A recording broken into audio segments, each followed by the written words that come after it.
And now, our feature presentation. The best in the world is right here, right now. Whether you like it or don't like it, pal, learn to love it. Ladies and gentlemen, All right, listen up. Now it's our time to step forward. It's time to bring the NWA back into the spotlight.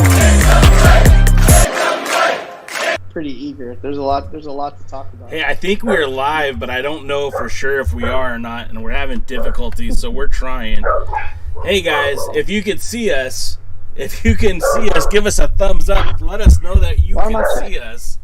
This is the Alliance Guys podcast, a presentation of alliance-wrestling.com with over 2,000 followers on Twitter. Thank you very much. And we're here to talk with y'all about some wrestling. We're here to talk NWA. We're here to talk NWA Power. We're here to talk Empower. We're here to talk... Where the hell is DKM? And why is the dog going just absolutely bonkers back there? Let's get control of get control of your house, man. The dog's going absolutely bonkers because there's a squirrel running back and forth across the fence. Get your house in order, man. No way. What fun? That is in order. What fun is that? This is the Alliance Guys. My house is in order. Yeah, we're on. We're live. I'm looking at us right now. We're live. Well, and I think, why is it so dark in my office? What's going on here, man? It is. You're dark on the thing, but you got plenty of light on our side. Yeah, I don't know what's happening. Who knows? You know what? You take 1 week off, and everything just goes to shit. I apologize. This is the Alliance Guys. Show ratings. Sorry. Go ahead. Do your intro. This is the Alliance Guys podcast, a presentation of alliance-wrestling.com, and through the support of viewers like you, we have reached 2,000 subscribers. So thank you. Excuse me, not 2,000 subscribers. We still need a lot more subscribers. 2,000 followers on Twitter. So we do want to thank you guys very much for that. Ham sandwich be damned. We have 2,000 subscribers here on YouTube. I keep saying YouTube. That's wishful thinking. 2,000 followers on Twitter, and I'm so grateful for everyone who followed us. Did you guys know who the last man was to follow us? The one that pushed us over the top. I have no idea. Please, it's got to be somebody. Bob Duncan. No, that would be equally awesome. But he's a member of Strictly Business, a man whose career I followed since the wee days of UPW out here in Southern California. Chris Mordertsky, a.k.a. Chris Adonis, your NWA National Champion, pushed us over 2,000. And, I'm willing to admit that part of that might be because I wrote an article about how Chris Adonis is making history by defending the NWA National title in the UK this Friday. But I'll take what I can get, and we hit it, guys. We hit the 2,000, and I couldn't be more excited. Kev, how are you, my friend? Great, and I mean, I'm gonna guess maybe Chris Adonis maybe heard some of my statements that he needed to crank up his conditioning, and that's what led to his amazing condition for the pay-per-view. Because the guy, that's the best I've seen him look maybe ever. He was dialed in at that show. That dog is gonna kill our ratings. He's gonna kill the show. Here's the two things though. If our viewership goes up on this show, we got to bring the dog back, and Jay, we got to keep your light dim. I'm just saying. Well, keeping Jay's light dim is always going to be a positive.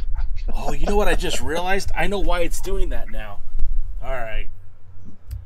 I'm literally staring into a light, and now I figured it out.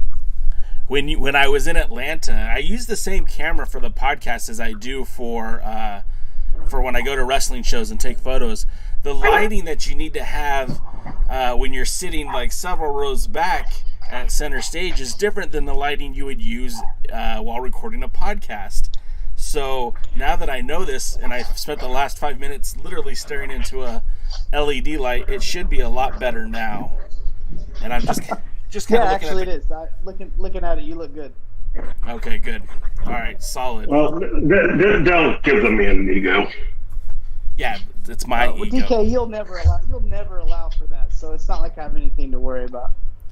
Well, not only this, guys, but I'm the most handsomest humble guy you've ever met. So don't worry about that. I'd have to agree with that. I would say you're equally handsome and humble. I have notes, gentlemen. I have notes for Empower. I have notes for the 73rd, and I have notes for 2 episodes of Power because, guys, we missed you so much that we've been planning on talking about so much wrestling. And I'm going to be honest with you, next Thursday, we're also not going to be here live. Now, we might still have a programming air on Thursday, but just a programming note, it will not be live because I'm going to be at another wrestling show, the United Wrestling Network, who is presenting their primetime live non-televised anniversary show. And there'll be stars from AEW as well as many of the faces from the United Wrestling Network. So that's where I will be tomorrow, next Thursday. That's why this show will not air live, but we will present something to you at some point. Just stay tuned to the social medias to be on top of that. Real quick, let's say hi to the guys in the chat room because, this is our faithful right here. These guys, make the show so much fun, and I'm talking about Dodi. Dodi is from Indonesia, and he's been following the NWA for almost as long as I've been doing this website, maybe even longer, but I've known Dodi since about 2007, and he's a great NWA fan. Dave Scooby, he's the man that makes the theme for this podcast. We've got What Would Luthez Do? He was there in St. Louis as part of the NWA 73rd. Of course, Willie Bowen's in the house. Terry McDermott. Terry wrote a really nice article about the Alliance website just the other day. If you guys haven't checked that out, join the Facebook page, Y'all Like Wrestling. And Terry posted a very cool article about what we're doing here at alliance-wrestling.com. But, gentlemen, and I'm sorry, DK, I forgot to ask, how are you doing, sir? Mid-bite.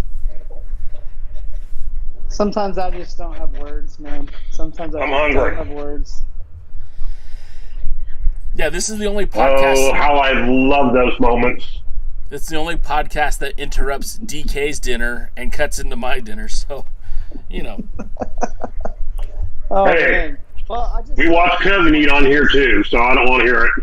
Hey, look. Every time, pretty much. I know we're going late tonight. That's why I brought the Ritz bits, so we're good. But let's start with Empower. Right, this was the first time that a non-WWE promotion had present. Well, is it the first time? Did TNA do an all-women's pay-per-view? The NWA did an all-women's pay-per-view live, and it was filmed at the Chase Arena. So these are things that are kind of groundbreaking and earth-moving. But we did have a pay-per-view which caught a lot of buzz in the last few weeks with some of the names announced for the show. Overall, I thought the Empower pay-per-view was great, and we'll get into details momentarily. DKM, what did you think about the Empower pay-per-view, and what was your hopes leading up to it? Well, I had no hopes leading up to it. Oh. Because I really didn't. I mean, hoped it would be good. That was my hope. And it was really good. It was the better of the 2 pay-per-views. Agreed. And they did an awesome job with it. So whoever was. I have a couple of nitpicks that if we talk about the pay-per-views more in depth, I'll get to, but overall, whoever put it together did an excellent job. Bicky James gets a lot of the credit for being the executive producer, but that was still an NWA production. Kevin, what did you think about the show leading up to it? Well, before I get into that, I just want to make reference to what should be a national holiday. It being opening day for the Dallas Cowboys, and they are airing on my TV right over here. So if you see me looking off to the side, it's because I'm staying true and faithful. but as far as the Empower pay-per-view, I told you guys it was going to be great. I told you guys I was excited about it, and NWA absolutely delivered. And I would say it was probably it was in the upper echelon of their productions that they've had since I've been back watching the brand with you guys and reporting on the show. So I was really pleased with it, and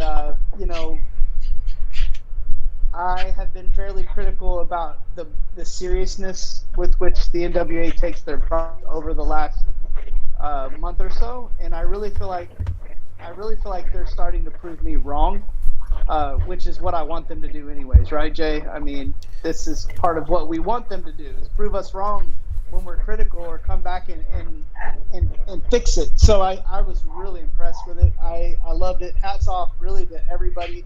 Like DK said, there's some things that we could pick apart, but as a whole, it was a good wrestling show. Women or not, women, men, whoever. So the show, we're not going to discuss the pre-show, mostly because I didn't have time to go back and re-watch it. And that goes for both shows. But you can check out the Empower pre-show and the 73rd pre-show on the NWA YouTube channel, youtube.com/the NWA. See, I give them plugs all the time. It'd be nice for them to plug this show every once in a while. The show kicks off with a fitting tribute to Mildred Burke and the legacy of women's wrestling, as it were. And we get put right into a match, a triple threat match, with representatives from AAA, AEW, and the National Wrestling Alliance. That's Chick Tormenta representing AAA, Diamante representing AEW, and Kylie Ray representing the National Wrestling Alliance. The battle between the three of them often shifted to just like a twosome. Like, they did a good job of separating one of the competitors out of the ring so it wasn't so obnoxious with all the bodies in the ring. And the action was kind of hard to contain. It just seemed like it was all over the place. The finish happens when Diamante distracted the referee by throwing a chain into the ring. Kylie had Tormenta in a double armbar submission. Tormenta is trying to tap, but the referee doesn't see this because he's trying to get the chain out of the ring. And then Diamante connects with an enziguri on Kylie Ray, and then hits a Canadian Destroyer on Chick Tormenta for the 1-2-3. A real solid opening match, I thought. I know that you guys might not be happy with who won, but I felt like if you're going to put an AEW person over, Diamante might have been the one to do it. What were your thoughts, Kevin? What did you think of this match? I have to agree with you 100%. I felt like it was a solid opening match. And I agreed that I wasn't happy with the outcome, but I was happy with the match. And again, it's just because I'm an NWA fan and I don't really watch enough AEW to know even who Diamante is or AAA. So, I'm pulling for Kylie Ray. I think she's a pretty good wrestler. So I like the match, though. I felt like it was a pretty good three-way match, and as three-way matches goes, it was perfectly fine. What'd you think, DK?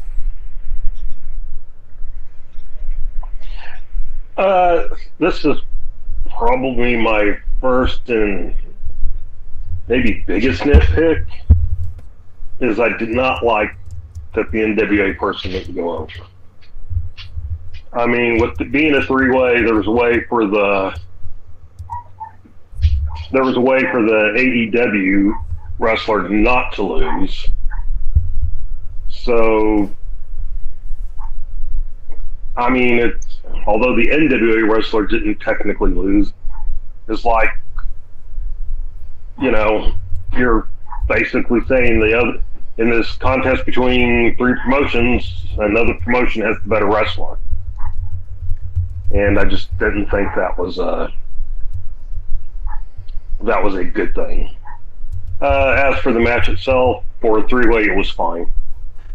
I mean, they all got to showcase what brought them to the dance. So that brings us to our first semi-final I just saw a dog's butt on the camera. That's great. What? It on the camera, and I don't know if you guys could see it on your viewing camera because we kind of block out some of the background, but I could see DK's dog looking out the window, and its dog butthole was sitting there staring at me. The old dog brown eye. This is quality programming at its finest out here. Sorry, so that caught me off guard. Apologize. So we get the semifinal women's tag team match. Now, it's kind of interesting. They kept making a point to call it a semifinal and that sort of thing. But I mean, this is just, there was 3 matches total. I don't know if the formality of these exaggerated names are necessary. It was the one of 2 matches to get to the finals. So we get Hell on Heels, which I think is a clever name, taking on Team Hex. And Hell on Heels is Sahara 7 and Renee Michelle taking on Marty Bell and Allison Kay. This was very much a homecoming welcome for Team Hex, as the crowd really was behind them throughout the entire match. Hell on Heels followed that formula of divide and conquer. They focused on Marty Bell, who ate all kinds of offense from both Seven and Michelle. The hot tag saw Allison Kay clean house, and Hex took out Renee Michelle with the Hexclamation point. A lot of puns there with the Hex name. But I thought that was a pretty good match. I felt like they did a good job of, showing off Sahara 7 and Renee Michelle. I don't know if necessarily you needed to do that, considering so far it doesn't look like they make any more appearances for the NWA. But it was fun to see that match, and I felt like it had some a legitimate competition-like feel. DK, what were your thoughts on this one? This one didn't connect to me. It was, of the entire show, this one kind of made me more, I don't know. I never got into it. And I didn't like that. I didn't like that, the other team, not Hex, but Hell on Heels. Hell on Heels. I didn't like that they seem to have gotten in most of the offense. They were very dominant in that match. Yeah. And this will play a factor later for another issue I have. And so anyway, I don't know. I can't say it was bad. I can say for me it wasn't my thing. Kevin? Well, as far as I'm concerned, I didn't not like it as much as DK didn't like it, but I also you guys made reference to a couple of things where you said, or DK kind of made reference to, that not wanting the NWA person to win. I understand that. I get it. I also think there's also know that there's a lot that goes into how these shows, get put together, and sometimes there's a reason for the flow of the show, the matches to go a certain way. I also don't think when you have a good team like look, I know there's politics involved in everything, but I wasn't finished. But I think when you're talking about a team like Hex, when another team is dominant and you win, that shows that you beat somebody. And I think that is a common storyline used in wrestling for babyfaces in general. Plus, again, it's like, though they're not going to probably play a role in the show, there's no reason that they shouldn't look strong in the show, because it makes your team, that your home team, so to speak, look strong as well, so that they beat somebody. And I think that was, I think that's fine. And, I didn't have as much of an issue with it in that regards, because there's a difference between looking strong and looking better. And I mean, to me, if you were just watching the match overall, let's drop all allegiances here. If you're watching the match overall, it comes more like, well, the better team didn't win. And so, I mean, that's where my issue comes in. And as I can see the politics that might be involved with the AEW girls, I mean, these girls aren't from any major promotion pushing any major thing. So it's one thing if it had been competitive, but it wasn't overly competitive. It was dominance by one team who in the end lost. So the underdogs won. Yeah, but they weren't the underdogs going into this. Everybody was expecting them to win. Right. But again, as I'm watching the great Dallas Cowboys right now, it's a lot like a football game where you have a team going in as the favorite, and then the team that's probably not the favorite goes out and kind of lays into them, but then, they pull it out in the end. I didn't have as much of a problem with that. I really didn't have a problem with the match at all. I thought for the evening, I thought Marty Bell and Allison Kay were probably arguably the best wrestlers of the weekend. As Dak Prescott hits a 30-yard pass out of the end zone, it's a beautiful thing. Any chance to talk about your Cowboys, huh? Be plugging them all night. I just sent a text to Gary.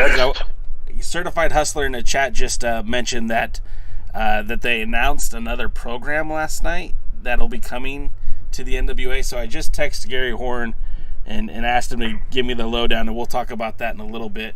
But Certified Hustler, I see what you're saying, but I want to make sure that I'm only reporting stuff that's factual. So we'll go on to the next thing, and that was the next of the semifinal matches. That's the Free Babes, which was a team that was, again, kind of a makeshift deal, but they worked really well together, like surprisingly well. Like, I was kind of happy with that team, and I would really like to see more of them in the NWA. And I'm talking about Miranda Gordy with Jazzy Yang Wang, who is the daughter of Jimmy Wang Yang. And they were led to the ring by Hollywood Haley J, who is a second-generation wrestler in her own right. They took on the tag team from AEW, Red Velvet and Killian King. And I really thought that Killian King and Red Velvet worked very well together as a tag team. I really kind of enjoyed this match, like more than I thought I would, because I was very unfamiliar with both Killian King and Red Velvet. And, all three, or all five of these ladies I wasn't super familiar with, but they really kind of put together a fun match that was dominated by a lot of power for power between Miranda and Killian King. They played up the family lineage quite a bit, and I can't even read my notes here. Not entirely sure why the Free Babes were booked as heels in this match. Haley J kept interference to a minimum, which allowed the match to play out. Killian King showed a lot of power, and Miranda matched it. Yang had King on her shoulders. Miranda looked to run to the ropes. King was able to free herself, causing Gordy and Yang to bump heads, which this was the finish of the match. King hits the Kingdom Falls for the victory, 1, 2, 3, and that's it. Match over. Red Velvet, Killian King move on to the next round. Kev, what'd you think of this one?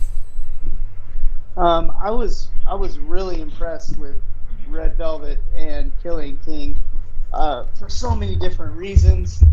Red Velvet is very crisp, very good at execution. And in some cases that's natural. Some cases that's something you work on, and in some cases it's a little bit of both. That would be something, and again, I by no means am comparing her to Jazz right now, but that's something that I remember about Jazz was that, she had a natural ability to make stuff look really good, but then she worked on making it look better. So I don't know which it is with Red Velvet, if it's a little bit of both, but I was really impressed with just her overall technical ability. She had a good look, and for a smaller wrestler, a lot of her stuff was believable. And then is it Kayleen King? Is that right? Kylie. Okay. Kylie. Yeah, she was very impressive on every level. Her look, her execution, just as a whole. If I'm AEW, I'm trying my hardest to hold on to this girl because she's a serious talent. And I felt like the Free Babes definitely were interesting. They were entertaining, but I also think the better team won there because I think the AEW team was the better team in this match. They were just, I would say a little further along in their development. And but I do think that the Free Babes show a lot of promise, and I really like the dynamic that they bring in terms of just their entertainment value. Chris in the chat says that Red Velvet is one of Cody's proteges, so I guess that means she might have trained at the Nightmare Factory. DK, what were your thoughts on this match? I know going into it you were really excited about the Free Babes. Outside of the fact that Hogan and Kylie and that not Hogan, Red Velvet. Velvet, excuse me. I'm drinking too much. Again? Of course, it's all water. That's why I can't figure out. Yeah, Velvet and Kill Me. Outside of the fact that they were more polished, I'll agree with that. But I basically think Kevin's got it 100% backwards. I think the wrong team won. I think the better team were the Free Babes. And I'm not into getting into a large debate about it, but I know why the AEW girls won. But, I did not find them to be the better team. Which is fair. I mean, that's fair. Again, wrestling is so subjective, so I always say that, there is no wrong answer. If you like a wrestler, it's all based on what your opinion is. What makes a good wrestler? What kind of wrestling do you like? It all trickles down to, to being subjective. It's an art form, so it's kind of hard to say one person's wrong or one person's right. The next match... I'm right, Kevin's wrong. Well, I also think, when you go in with a team that's kind of your favorite already, you're, giving them rose-colored glasses, so that's probably a little bit of it.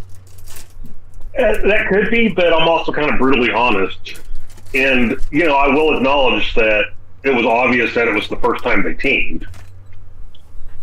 But just overall, I thought they performed better. I mean, gosh, honest truth. Hey, Certified Hustler agrees with you. Yeah, he said they stole the show. He was there in St. Louis, so I mean, I take that opinion as face value because he was literally there to read the crowd reaction, and that's something sometimes the cameras don't pick up is the actual. Oh, they were over. They were over for sure. They were definitely over. I'll give them that for sure. And that brings us to something else that's over, which is Deonna Purrazzo, your Knockouts champion. The more I see of this chick, I mean, I'm really starting to buy into the hype on Deonna Purrazzo. One of the things that I always thought she was lacking was the confidence in her promos, but even that's starting to get better. I've seen a few snippets from her Impact. I saw a few snippets from her down in Mexico. And she's growing on me something fierce. And her match with Melina was way better than I would have anticipated. And that's a lot to do with Melina stepping up her game, putting on her big girl pants, and putting on a hell of a show. This was a very calculated match for Perazzo. The champ picked apart Melina like if her last name was an Anderson. Obviously, the injured ACL became a focal point for the match. Melina's knee went out on her during the match, and then that was during like a mid-rope run, if you guys remember. It would limit Melina's performance going on the rest of the match. Deonna forced Melina to tap out to the half crab after she transitioned from a double armbar. I just really got lost in Deonna's mat work. I mean, she was really just on it. I really liked this match, and and Melina was that babyface in peril through most of the match. I kind of thought she would come back and mount a little bit more offense, but she did get some offense in the match. I thought it was pretty good. DKM, what were your thoughts going into this one? I thought it was probably the second best match on the show.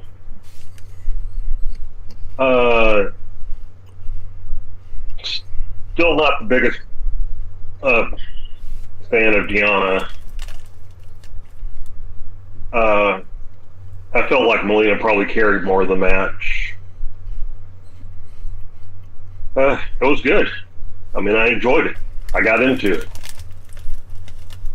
Kevin? I'm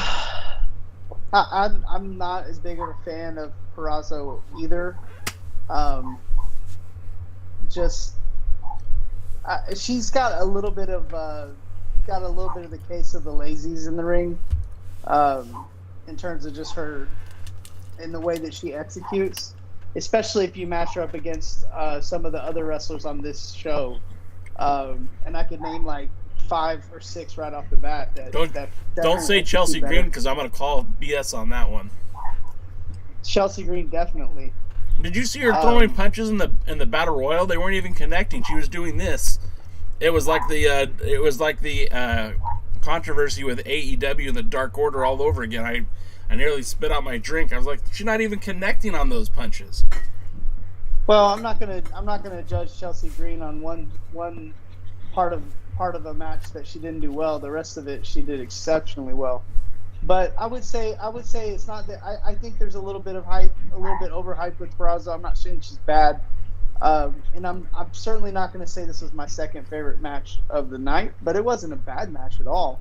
And I'm just not a big fan, as just a wrestling fan, of working the leg and someone limping around and all. It's just so played out for me.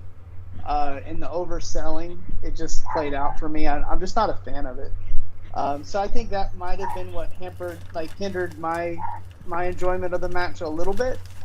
But as a whole, it was a good match. I mean, it was a good wrestling match, and we spoke about this with Melina on the show where we talked about what the pre-show, I guess our pre-show or whatnot.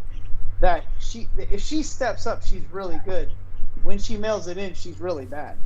And so I think this match she stepped it up. And I actually agree with DK. I felt like she carried the match a little bit in this. DK was right for once. But I would say, Kevin's right to agree with me for once. I don't want to labor the point labor on it too much. Nor do I actually, think that Perazzo is bad just because I think she's overhyped. I don't want it to come as that. It's just I have high expectations for her because I know she can be or could be way better than she is. So there's my spot. Well, here's my dad's glasses, and I want to give them to either one of you to wear because I don't see what you guys are seeing at all. Hey, Jay, you're entitled to be as wrong as Kevin. Absolutely fair. That brings us to and I'll say this kind of with what Kevin was saying. I'm not saying Perazzo's bad. I'm just saying I don't think that she's as good as a lot of people claim. And I think the match being as good as it was probably more Melina than it was Perazzo. If you say so. I don't know. I guess we were watching different matches. Well, I mean, I think it would be a good time to. I would think it'd be a good time to stop down and maybe ask Jay what you liked about the match and why you liked it so much. Instead of just saying it was a good match, what did you like about it? Maybe you can help us see what you're seeing. So what I liked about it was the execution. I liked how she was approaching the match. She definitely was working on immobilizing her opponent, and that's something that, like, when I grew up watching wrestling, that's something that Arn Anderson, Tully Blanchard, that's something that they were famous for, is always kind of going with those those moves that kind of wear down your opponent. So she was working over the arm, she's working over the leg, and when she needed to, she could pull out like a power move or a high intensity move. There was a lot to it, but I felt like she was just really good. The execution I thought was good. It felt like she was wrestling with a game plan. Remember, we all have to suspend reality to say, okay, this is real. This is really happening. This fight is really happening. And how they go about telling that story has to be inclusive of, can I believe what I'm seeing? And the fact that she was picking apart Melina the way that she was just made it better for me. I can respect that. I mean, and I'll agree with you, which will kind of disagree with Kevin, but I was okay with the picking the leg, picking the arm, whatever, and working it over. I mean, that is kind of what wrestling's about. I just want to let Certified Hustler know that I got a response from our good friend Gary Horn on the text message, and no, he didn't say that they would be announcing a secondary show. I think the hopes are is that they do return to the chase on a somewhat regular basis, but they had any announcement of a show would be followed by all kinds of social media bragging and not so much bragging, but announcing and celebrating such a move. That hasn't happened yet. Certified Hustler, I hope it does. It's something we've been talking about on this show for a while now. That would be interesting, but no, that match that hasn't been announced. That another additional show hasn't been announced. Okay, so that brings us back to the NWA Women's Tag Team match, which featured, this is the finals now, and Dave Scooby helped me out with my enunciation of Killian King. Did I get it right? I sure hope I did, because I'd feel bad if I didn't. He said, Kylan King. Kylan King. Just want to make sure I'm on it. Kylan King teaming with Red Velvet against Team Hex that's like Team AEW versus Team NWA. The bout was pretty back and forth with this one. King and Kay being the power members on this, and then Marty and Velvet kind of being the more high flying of the two. Finesse. There you go, finesse. Thank you. At one point, Red Velvet took. Let me try to read my notes again. AK used Red Velvet, to knock down King, and then finished off Velvet with an assisted version of the AK-47 and a Mafia kick from Marty Bell, and that was what ended the match and got them the 1-2-3. I thought this was a pretty good match. It showcased both tag teams. I think Team Hex was the team that was always going to win this, so they got a really good victory over a very solid Kylan King and Red Velvet. So I thought it was good. Kev, what were your thoughts? I thought this was the best match of the whole weekend, frankly. It was probably the match that I could say you could measure this match against actual matches around the wrestling world for the week, or for the weekend, and argue that this was the match of the weekend. Is it match of the year? I don't think so, but again, going in not really knowing everybody's finishing maneuvers,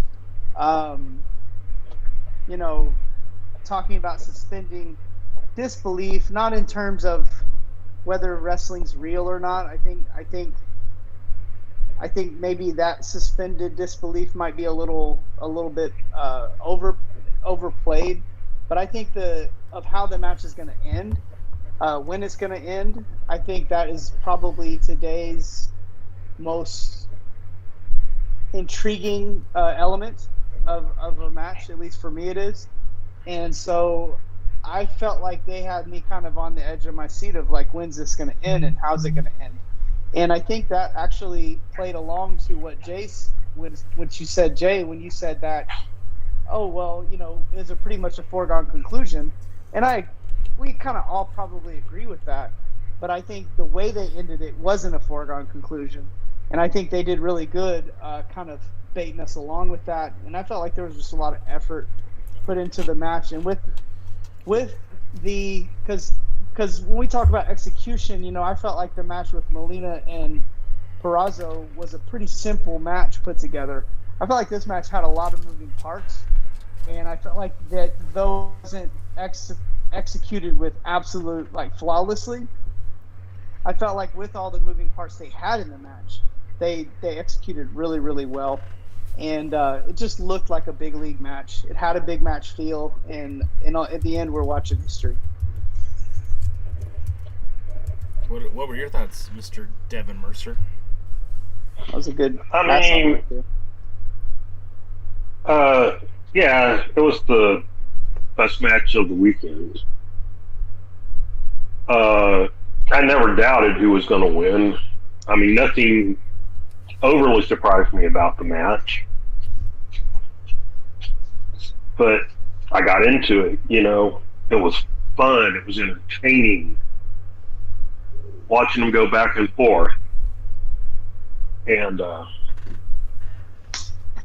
was actually a little more balanced than the first match the Hex had.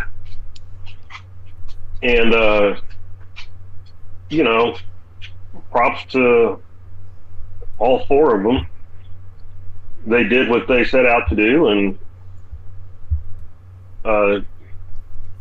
it was the top match. Plain and simple. Nothing I beats want it. to add. Oh, go ahead, DK. Sorry. No, I'm done. Well, I was just going to add that actually is one of the hardest things to do.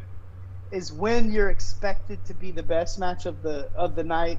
I don't necessarily know if they were expected to be the best match of the weekend, but when everybody kind of already thinks it's going to be the best match, to actually go out there and deliver is actually way harder than you might think. Just because when expectations are higher, you have a tendency to try to do too much at times, which can cause a match to get muddled with too much stuff. And I think we all agree that matches with too much stuff just kind of has you just like glazed over, like, okay, this is just ridiculous. So I think that the fact that they did as well as they did, with everyone kind of knowing the outcome of the match most likely, and with the fact that there were such high expectations, I think that's what I enjoyed the most of the match, is seeing them answer the call. So that was just a little two cents there. And that takes us to the Women's World Championship match, the Burke, where I thought it was kind of cool. Like, I try not to get too marked out about things these days, but I think it was really cool that Corgan was able to secure the original Burke Championship belt, and the fact that they displayed it before the match, I thought was kind of a nice touch, kind of cool. And you could even see it in the ring, like Camille kind of was like, wow, that's the belt right there. And you could even see legit Layla when they showed her the belt. She's like, wow, that's pretty cool. You could read her lips. And so I really felt like this had a big match fight feel. And I guess now is an appropriate time to say that I was wrong, because I really didn't have high hopes for this match. I didn't think much of Layla Hirsch. That chick changed my mind. She went out there and wrestled her ass off, and she looked really good, and she made Camille wrestle a different kind of match.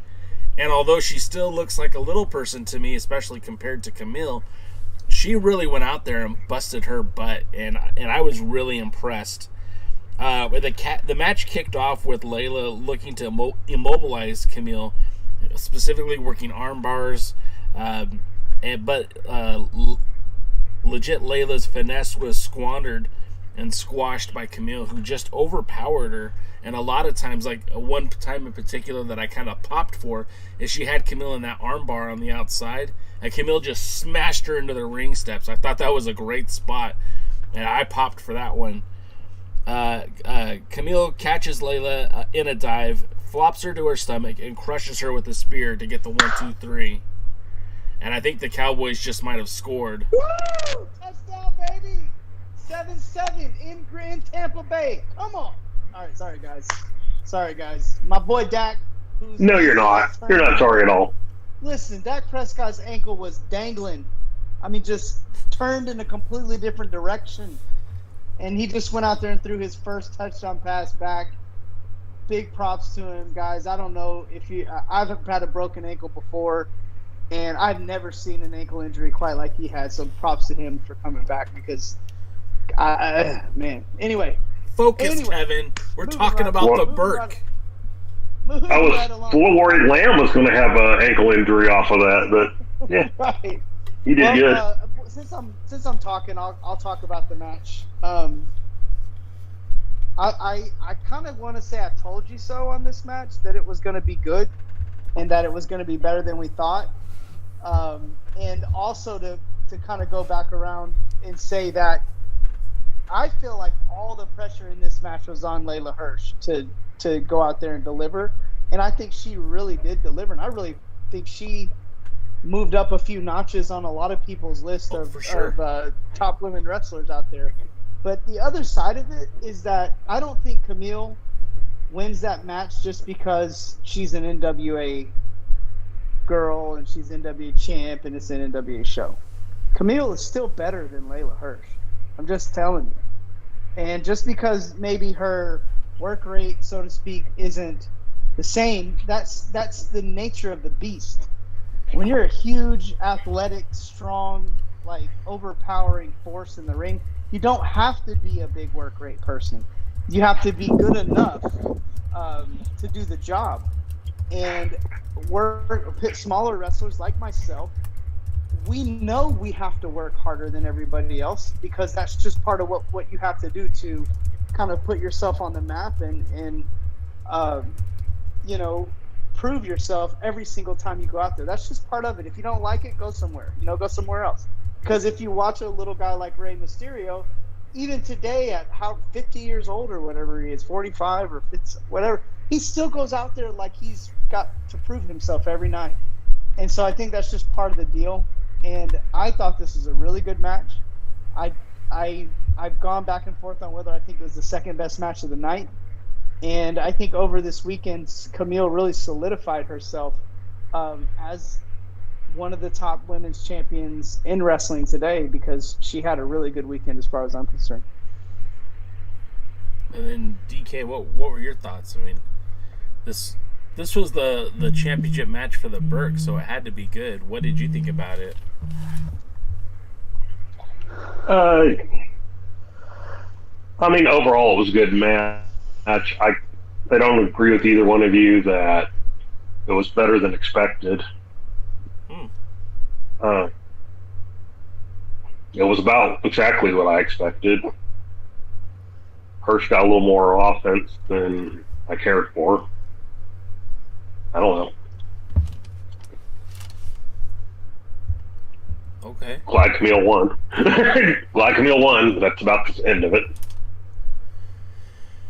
And again, DK, you're entitled to your opinion, but this is the time I think I was really, really surprised with this match. So I'm going to just say, hey, I thought it was a very good match. It wasn't the best match on the card, but it was a lot better than I thought it was going to be. So I'll just leave it at that. That brings us to the women's... Maybe you guys had lower expectations of the match. I mean, I wasn't thinking the match was ever going to be bad. I just didn't think it was going to be that good, and ultimately I still didn't think it was that good. Yeah, I mean, I guess I didn't think it was going to be bad, but it was still a lot better than I had anticipated, if that makes sense. You know what I mean? Like, I didn't think it was going to be the worst match on the show, but legit Layla came out there and really, like Kevin said, she should go up a few notches on whoever's, in charge of AEW booking, because she went out there and really she proved a point that she kind of belongs in that main event. Now, I'm not going to put her over Thunder Rosa. I'm not going to put her over, Kushida or anybody else on the AEW women's roster, but I'm just going to say that she really carried her own in a match with Camille, who we're all sold on as a pretty solid performer. So that's where I was surprised. I didn't know that's what we were getting out of Layla Hirsch, and I was happy that that's what we got. So that takes us to the Women's Invitational. And this was a 10 women's Royal Rumble-esque type match where 2 combatants started the show, and then every few minutes another combatant was introduced. The only way to win was not through over the top rope like we're used to, but a pinfall or submission was the only way to eliminate your opponent. So we start off with first Chelsea Green. I'm just going to list the competitors that were in it. Chelsea Green, followed by Kyra Hogan, then Bianca Corelli, Thunder Kitty, Genocide, Lady Frost, Debbie Malenko, Jamie Senegal, Masha Slamovich, and then Tootie Lynn Ramsey. And then in the order that they were eliminated, well, not necessarily order that they were eliminated, but who they were eliminated by. Kyra Hogan was eliminated by Masha Slamovich. Bianca Corelli was eliminated by Genocide. Thunder Kitty was eliminated by Genocide. Genocide was eliminated by Jamie Senegal. Lady Frost was submitted by Debbie Malenko in a very interesting elimination. Well, excuse me, not that one, but Kyra Hogan eliminating Debbie Malenko was very interesting. I had never seen that before. Masha Slamovich pinned Jamie Senegal. Tootie Lynn Ramsey pinned Masha Slamovich. And, of course, Chelsea Green pinned Tootie Lynn to win the Rumble, the Women's Invitational. So I thought this was a very interesting match. I know Kevin had some different ideas about Debbie Malenko, which I'll defend here momentarily. But I would like to hear what you thought about the match, DKM, before Kevin and I come to a verbal jousting. It was a good match to go use the restroom on. Oh. I hate these type of matches. I don't like the Royal Rumble. I don't like these gimmicky things. I certainly didn't like Thunder Kitty. She lasted way too long. She should have been one of those 30-second people. Slamovich probably was the only one that impressed me, as in I didn't know who she was, but I liked what she did in the ring.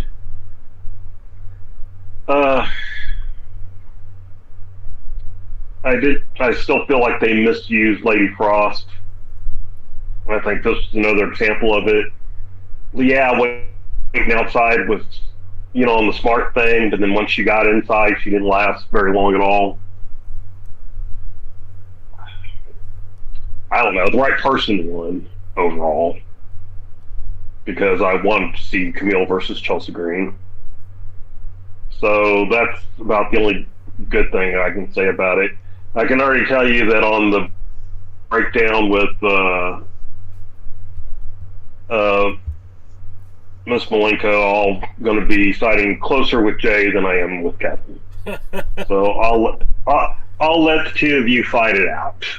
Well, Kev, before we get into Debbie Malenko specifically, what did you think of the Women's Invitational? What did you think of the talent? Who was your favorite, and what did you dislike about it? I thought it had some some highlights, and I thought it had some definite lowlights. So it was it had a lot of good things, and then it had a lot of really bad things. In moments, it felt like I was watching Big League Wrestling. In other moments, I felt like I was watching those matches, those wrestling shows I did right when I started my career in front of 30 people, and you just didn't realize how awful what we were doing was. I can actually go back and watch some of those things on video, and maybe that was better than some of the stuff I saw in this match. Wow. So, no, I mean, honestly, but then there were moments where I thought it was really good. I'm with DK. Slamovich absolutely put herself on my radar. Yep. Because I thought she was fantastic. Chelsea Green, obviously, just aside from her rabbit punches that you didn't like, really didn't do anything wrong all weekend. I liked a lot. I just liked a lot of the match. I wasn't a big fan of Tootie Lynn in the down coming down to the wire. It's fine getting a hometown hero pop, and it's fine giving her eliminating a couple people, but she was not on the level of the girls that should have been in that final four. Huge disappointment in how they did Lady Frost. Y'all, Lady Frost was in ridiculous condition. I mean, I want to say she dropped, I don't know, I'm going to estimate, but she dropped a good amount of body fat for this match. And she just looked outstanding. And I know, Jay, you're a big fan of Lady Frost. And I mean, I just thought, man, she really stepped up her game. She looked really good. And I just thought she kind of got the short end of the stick on this whole thing. I felt the same thing about Genocide, who I thought, you know, her size and her ability, you know, I think your final four, you know, really should have been Lady Frost, Genocide, Chelsea Green, and Slamovich. Obviously, I didn't get that, and I've even forgotten what I said about Debbie Malenko at this point. But I just thought she didn't belong in the match. I felt like she just wasn't impressive at all. And I felt the same way I put her in the same category as Thunder Kitty. What in the world, man? Like, what? No offense to them, but I just don't know why those two were out there. Because they just, you know, maybe put them out there in an old ladies legends match or something, but putting them out there in a match where we're supposed to think that one of those two is going to be fighting for the NWA World Women's Championship is a farce to me. No offense, like I said, I'm not trying to offend anybody, but I just was not impressed with them. So let's first go to Lady Frost, because aside from the camera operator being stuck, or the hard cam going down, whatever happened during the live broadcast, it was very odd that the camera was just fixated on Lady Frost for a good, 7 minutes, maybe longer. Now, I'm not saying that's the worst thing in the world to do, because you're right. She is a rock star. She's a superstar. To me, I think she gets called up to the next level before any other woman on the roster right now. I am that big of a fan of Lady Frost. I think she's got the complete package. I would have liked to see her in the finals. I also think Genocide deserved to be in the finals as well, but at least they gave her the opportunity to eliminate a few bodies from the match. And it took Jamie Senegal, along with two other women on top of Jamie Senegal, to eliminate Genocide. So they kind of... Sorry, Jay, I'm going to interrupt on this. While I'm smashing on people, Jamie Senegal was... why? I don't even understand. Just why. There was some embarrassing moments. Just Senegal was one of them. Carry on. You know, I had heard a lot of good things about her. I didn't really think that she was as good as advertised. But again, getting back to Lady Frost and Genocide, both of them I thought deserved to be in the finals. Both of them I thought should have had better. Now, having Lady Frost tap out to a student of Carl Gotch, a student of Dean Malenko, a student of Boris Malenko, a student of Joe Malenko, I didn't think was all that bad. With the idea that Debbie Malenko is a talented wrestler who, you know, her best days are behind her for sure. She hadn't been in an actual professional match on a regular basis since the 1993. She came out there.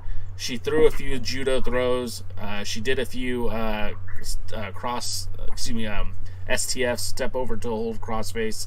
I thought she looked fine in the match. She got Lady Frost to tap out. I thought that was good. Obviously, she wasn't in the condition to be in there for the whole thing. She ends up getting pinned by Kyra Hogan. I thought that was creative. I thought that was interesting. I don't know why Kyra Hogan was there for the end of it, just other than to have that name value in the Final Four, but I think that spot would have been better suited for, again, Lady Frost or Genocide. I was cool with Tootie Lynn Ramsey being in the final because, again, she's a representative of that area. She's a representative of St. Louis. So I know they wanted to push that up and build that. But at the end of the day, Chelsea Green won. I think that was the right decision as well.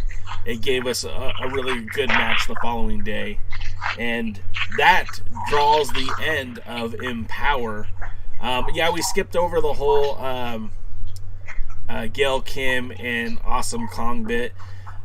Honestly, one of the least favorite things about this relationship that the NWA and Impact have now is that we're getting historical moments from Impact, and NWA fans are supposed to care about it. It's wasted on me. I'm not an Impact fan. I don't watch Impact, so I don't care that Awesome Kong and Gail Kim spent all this time feuding with each other, and now they're both calling it quits from the in-ring competition. That was wasted on me, and I think that would have been more appropriate for an Impact audience. Did you guys have anything else you wanted to add about the Empower pay-per-view? Yeah, I second what you said about the Gail Kim part. No disrespect or anything like that. Just, yeah, you're right. It felt a little bit quagmire in that show because it's not like they've ever been on NWA TV, not one time. And just to have them go out there and take up that much of a segment was a bit of a head scratcher. And actually too, while you talked about Kyra Hogan, another wrestler, I really felt like if you've got her there, she was very underutilized on this show. I felt like she could have been utilized a lot better. Again, when you have really good talent, which they actually had a lot of good talent in this match, you spend the majority of your time, your TV time, focused on that talent, and there were just a lot of head-scratching moments in the way it was booked. But I think the abundance of overall talent is what made me enjoy the match. I actually enjoyed it. DK, do you have any closing thoughts? And the pay-per-view.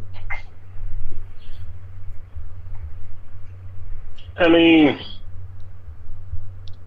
closing. I mean, I'm not. Gail Kong was fine with me. I don't really want to spend any time on it. It was what it was. The overall pay-per-view, I think, it was just impressive. It was good. I think it had quality of matches that would rival any of the major promotions, and probably better than anything that AEW would put out in the women's division right now. So,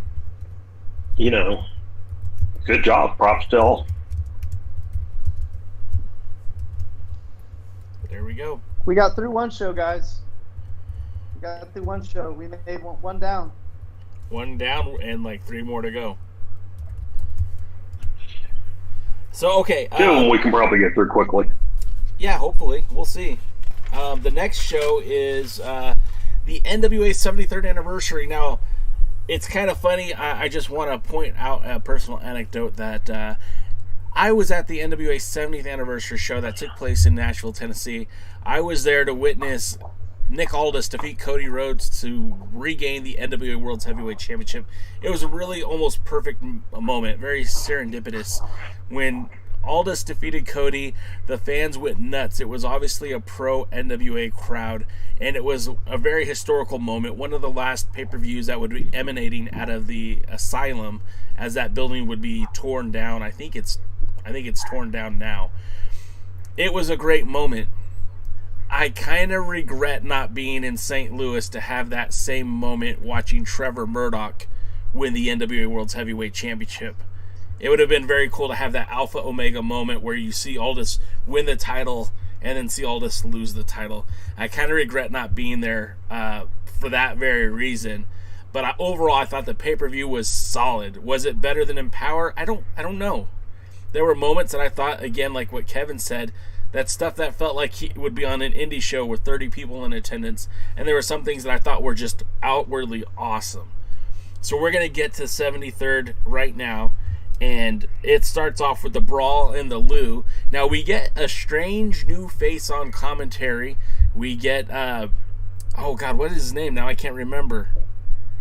You guys know. But while Conrad? we're on the subject of commentary, while we're here, sure. I'm sorry, but the commentary over the weekend was bad. It was bad. And there's going to be something I'm going to make reference to with Tim Storm having a match and then coming out 5 minutes later on commentary. It just wasn't good. I mean, I don't think there's anything. I think Velvet is a great ambassador for the NWA. I'm just not sure if she's the right person to be doing play-by-play.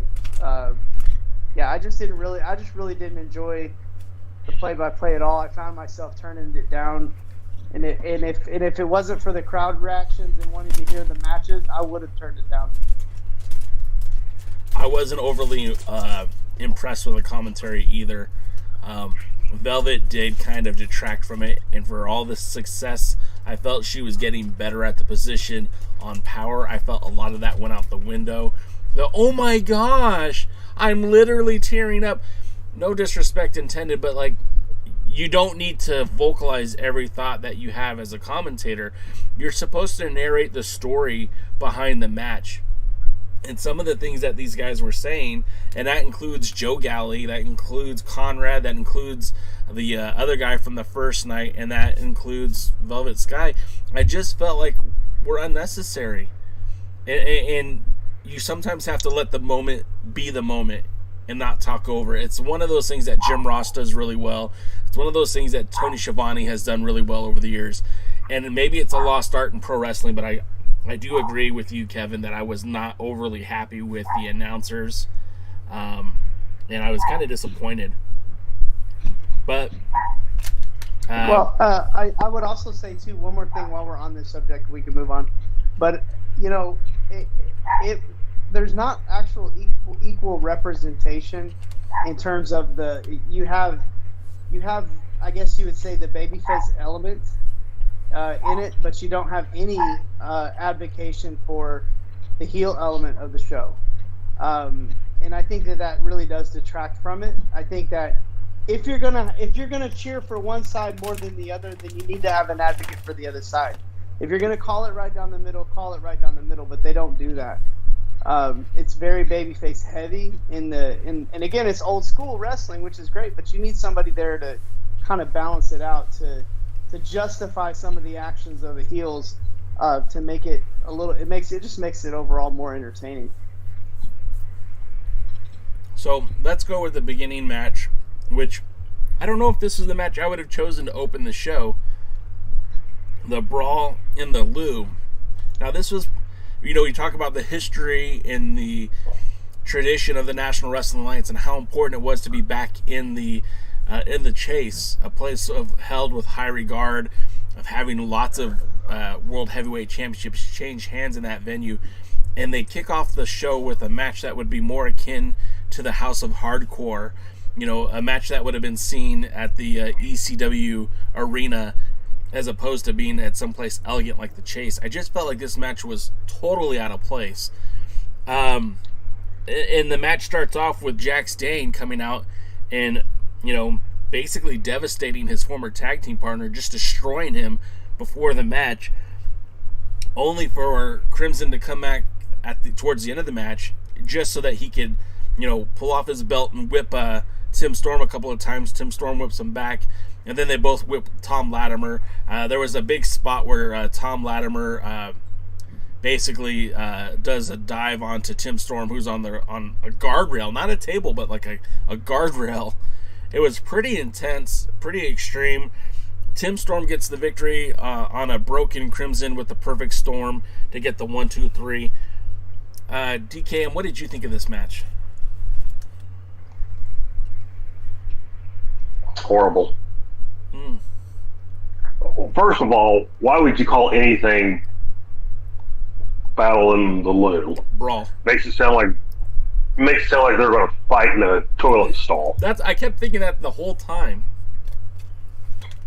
I mean, the second thing is, if you're doing this because of Lou Thez, you don't have a hardcore match. There was no build to this. There was no explaining it. Why are these three guys having a hardcore match to open up an NWA show? What? I mean, there's no issues between the three of them. There's no reason for it. I mean, this is very sports entertainment BS. I mean, I suppose the match was good for a three-way and a hardcore brawl, but I don't like either of those, so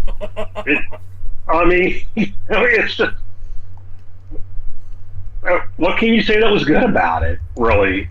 I mean, if that's the type of thing you like, fine, I guess. Maybe you liked it, but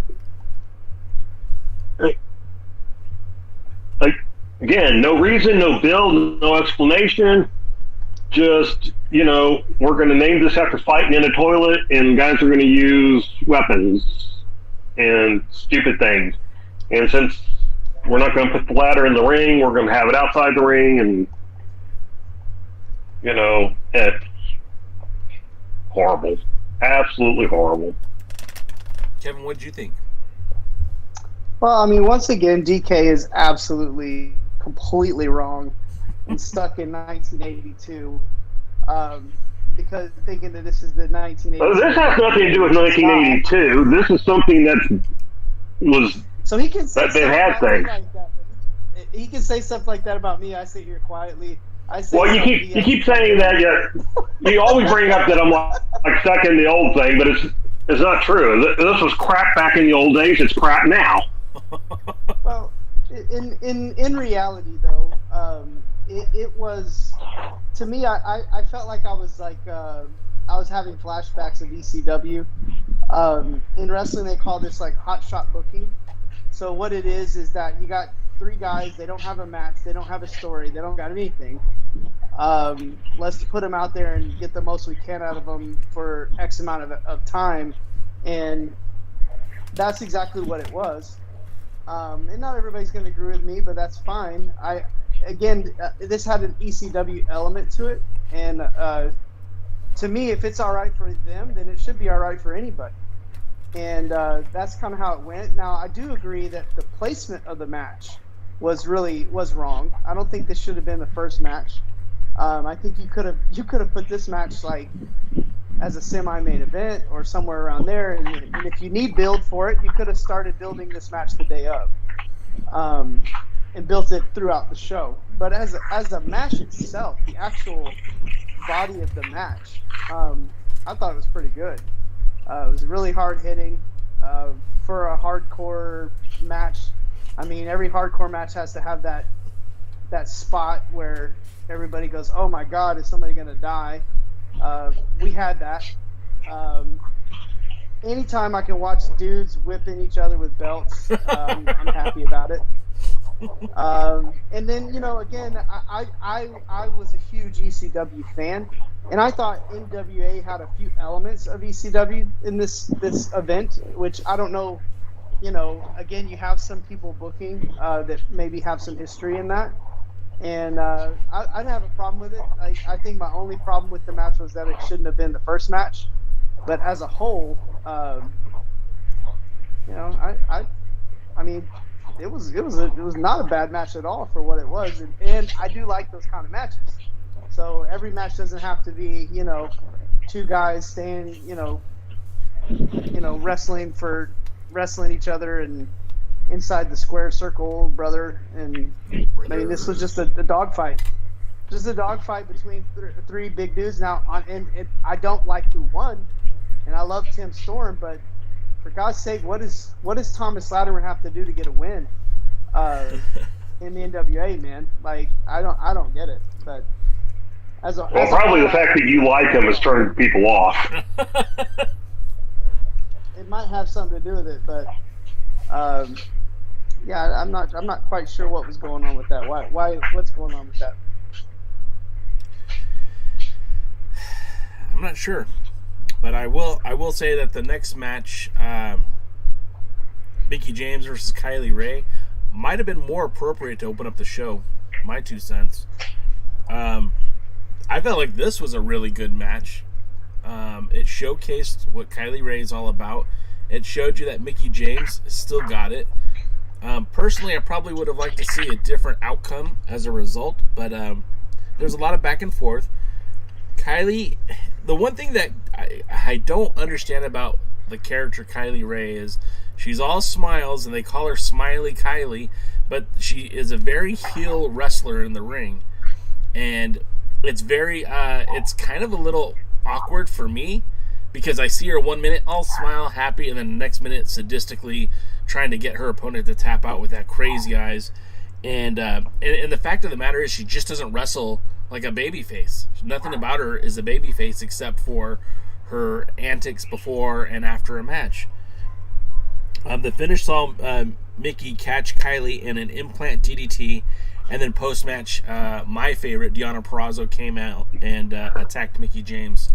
DK, Kev, I'll go with you first. What did you think of this match, the legend and the up-and-comer? I think actually 110% agree that this would have been a great opening match. Another 100% agree that Kylie Ray's wrestling style as opposed to character just don't match up, and it might be a situation where maybe they're moving her towards a heel turn. I don't know. That's what it looks like from the outside. If they don't do that, then I just don't get it, because she's not telling a story. It's not like she's leading us to something unless it turns into something. Otherwise, it just doesn't make sense. But I also think this should have been the opening match. This would have been a great opening match. It would have got the crowd involved immediately. You have a fan favorite like Mickey James coming out. She's going to get immediate crowd reaction. Kylie Ray's going to get immediate crowd reaction. And it's a great warm-up for the show. And I agree again. I'm not sure about the outcome. Kylie Ray went 0 for 2 on this over this weekend. And how do you justify her as a contender to say Camille, which I get this feeling they're going to? How do you do that with her? This was a match that could have really boosted her, and it doesn't hurt Mickey James to lose that match one bit. I mean, it's Mickey James. So I'm unless Mickey James is going to be doing something with Camille in the near future, I don't quite get it. But it was a good match. DK, what were your thoughts on this one?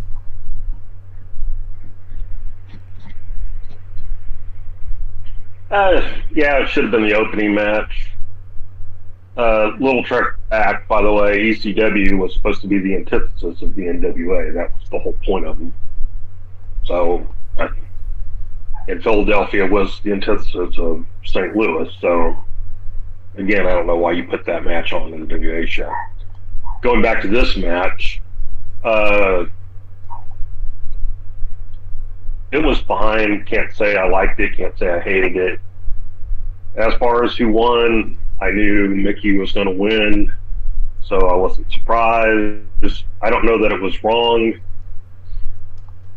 The issue, obviously, is going to be not that she's going to be challenging Camille. Maybe she will a little bit, but it was to advance the storyline with her and Perazzo.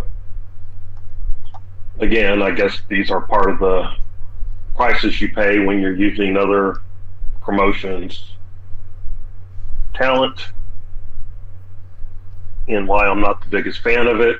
I don't understand why you come out to attack somebody in a hoodie, in a mask, and everything like that, and then unmask and reveal yourself. That didn't make logical sense to me. Did either of you have any doubt who was behind that mask? Like when they came out, you're like, oh, it's Deonna Purrazzo. I had no idea. I didn't care. Well, I'm not gonna lie. I was gonna say it would have been more intriguing if she'd have came out as Deonna Purrazzo. Go on, DK. Right. I mean, that's kind of. I was in the same boat. It was like I didn't sit there and go, "Oh, it's Deonna Purrazzo," because I kind of figured if it was Deonna Purrazzo that she would have just come out and attacked her. And so I was just like, I was more like, "What's this all about?" And so. Yeah, I don't know. It would have been better to have been just the opening match on the card. Had either one of them go over clean, and then just go on with the card. And ideally, that would have been the best. Our friend Dave Scooby points out that he thinks Mickey is going to bounce between Impact and the NWA for now. And I'm 100% certain that's what this is all about. I don't know that you'll see Mickey James wrestle another match in the NWA, at least for the upcoming tapings. I could be wrong. I might be wrong. But I don't think you'll see her in an NWA ring again. But you will see her in Impact. I can almost guarantee it at the next set of tapings. She'll probably be one of Deonna Purrazzo's next victims. But again, why are we putting on an NWA pay-per-view a hype for an Impact pay-per-view down the road? It just doesn't make a lot of sense to me. That's going to be shown, that clip will be shown of Deonna Purrazzo pulling off her mask, and that'll be part of the hype video that leads up to their match at the next Impact pay-per-view for the Knockouts title. But it's something that, again, I don't think we needed to have that on this show. And if you're going to do it quickly and get it over with. But that takes us to... Well, I mean, like I said, that's the price you pay. Sure. People talk about the open doors or forbidden doors or whatever. I mean, they're not free. And they're not really open. Okay, I will send you somebody, but my people got to look good, and then you got to do something for me. That door is always open, but admission isn't free. That's good. That's going on a t-shirt. Mm-hmm. The door is always open, but the admission isn't free. That's good. I like that. Next up, we have a non-sanctioned 6-man tag title match. Now, this was stupid. I don't know what the hell they were thinking. I don't know why they brought out an additional belt. This was just flat out stupid. And then, Joe Galli tried to sell it, saying that Tyrus had bought old title belts from Ric Flair and so-and-so and this guy, and he melted him down to have him made to be the 6-man singular title belt. And this was stupid. Why can't we just call it a regular 6-man tag match and have no belt, no reason to talk about the belt? If you're gonna do that division, do it and do it the right way. Don't do shit like this. And I'm sorry, I don't mean to say those words on this podcast, but that's how frustrated that made me. Seeing him come out with this additional title was just flat out stupid, and I can't say it any nicer than that. You got Jordan Clearwater and Scion teaming with Tyrus as part of the Austin Idol management group, whatever, taking on the Pope versus the End. And this is the first time we've seen a much more heel version of Jordan Clearwater. I mean, he was wrestling a lot more like a heel. At one point doing push-ups on the Pope, who was down and out. The finish of this match saw Black G's come out to distract Paro by pushing Odinson off the top rope. Paro goes after Black G's in very slow motion, like Paro has been as of late. Very disappointing to see. It's almost like a lack of caring. I mean, I can't tell you what's going on in his head, but as he walks away from the ring, he keeps looking back to see if they finish the spot, and he slowly, meanders after Black G's.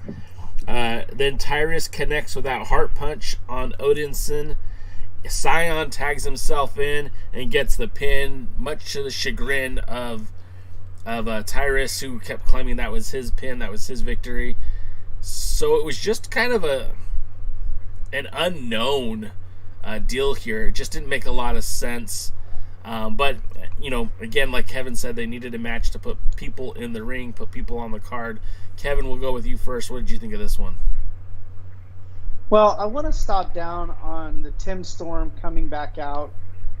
Since you brought up Joe Galli and we're talking about the announcers, I've never in my life seen a guy go have a street fight where he's the one that went through the dang guardrail. Yeah. And he's got the wherewithal to go put a suit on, come back out, and call the rest of the show. That was about as indie as you get right there. You pay somebody to come in and call the match in Tim Storm's stead if Tim Storm's going to wrestle, period. Bottom line in the story. Hey, guys. I just thought that was really... Real quick, I got to jump off camera. You guys go ahead and keep talking. I'll be right back. Okay. So I thought that was really cheesy. DK and me will actually probably come to agree on this, that this was just kind of a waste of time. This would have been the bathroom moment, and what a waste of Pope. And I don't think I could be. I think the wrestler on the roster that gets the top ranking for the person I'm least interested in is the mask guy, Scion, which is he's now a car name, a failed car name. So yeah, this match wasn't good, and what a waste of Pope being out there and just a cluster bleep. What about you, DK? Well,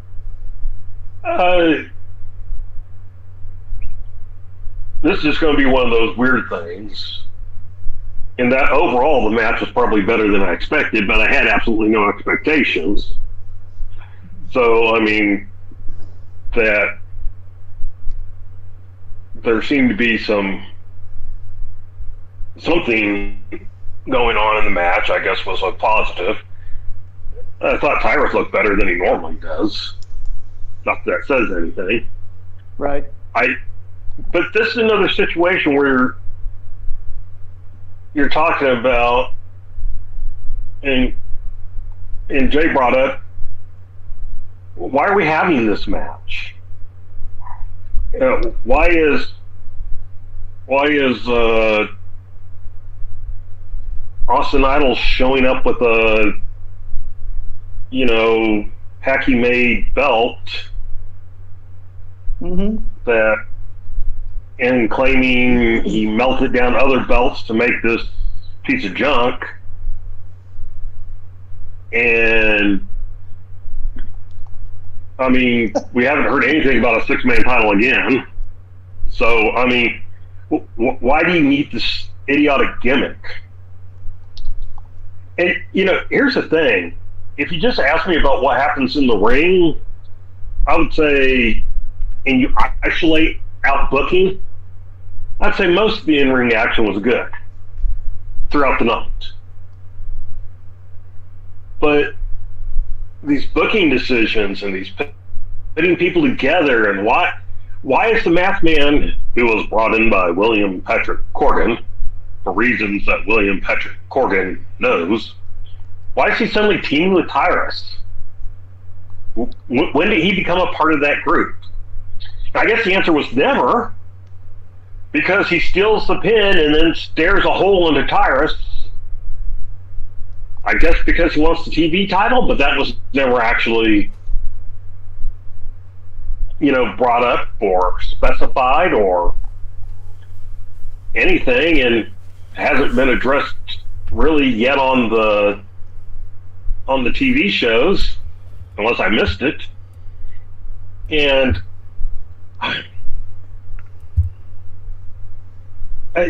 this is NWA pay-per-views. They have decent matches, but no build, and I have no reason to care. And that was, again, probably my biggest objection in the front. I mean, I don't like those type of matches. I don't like three-ways or whatever. But, man, give me a reason to have it. Yeah. I mean, at least that type of match. If you want to say, we got to use 3 guys because we don't build anything for these pay-per-views.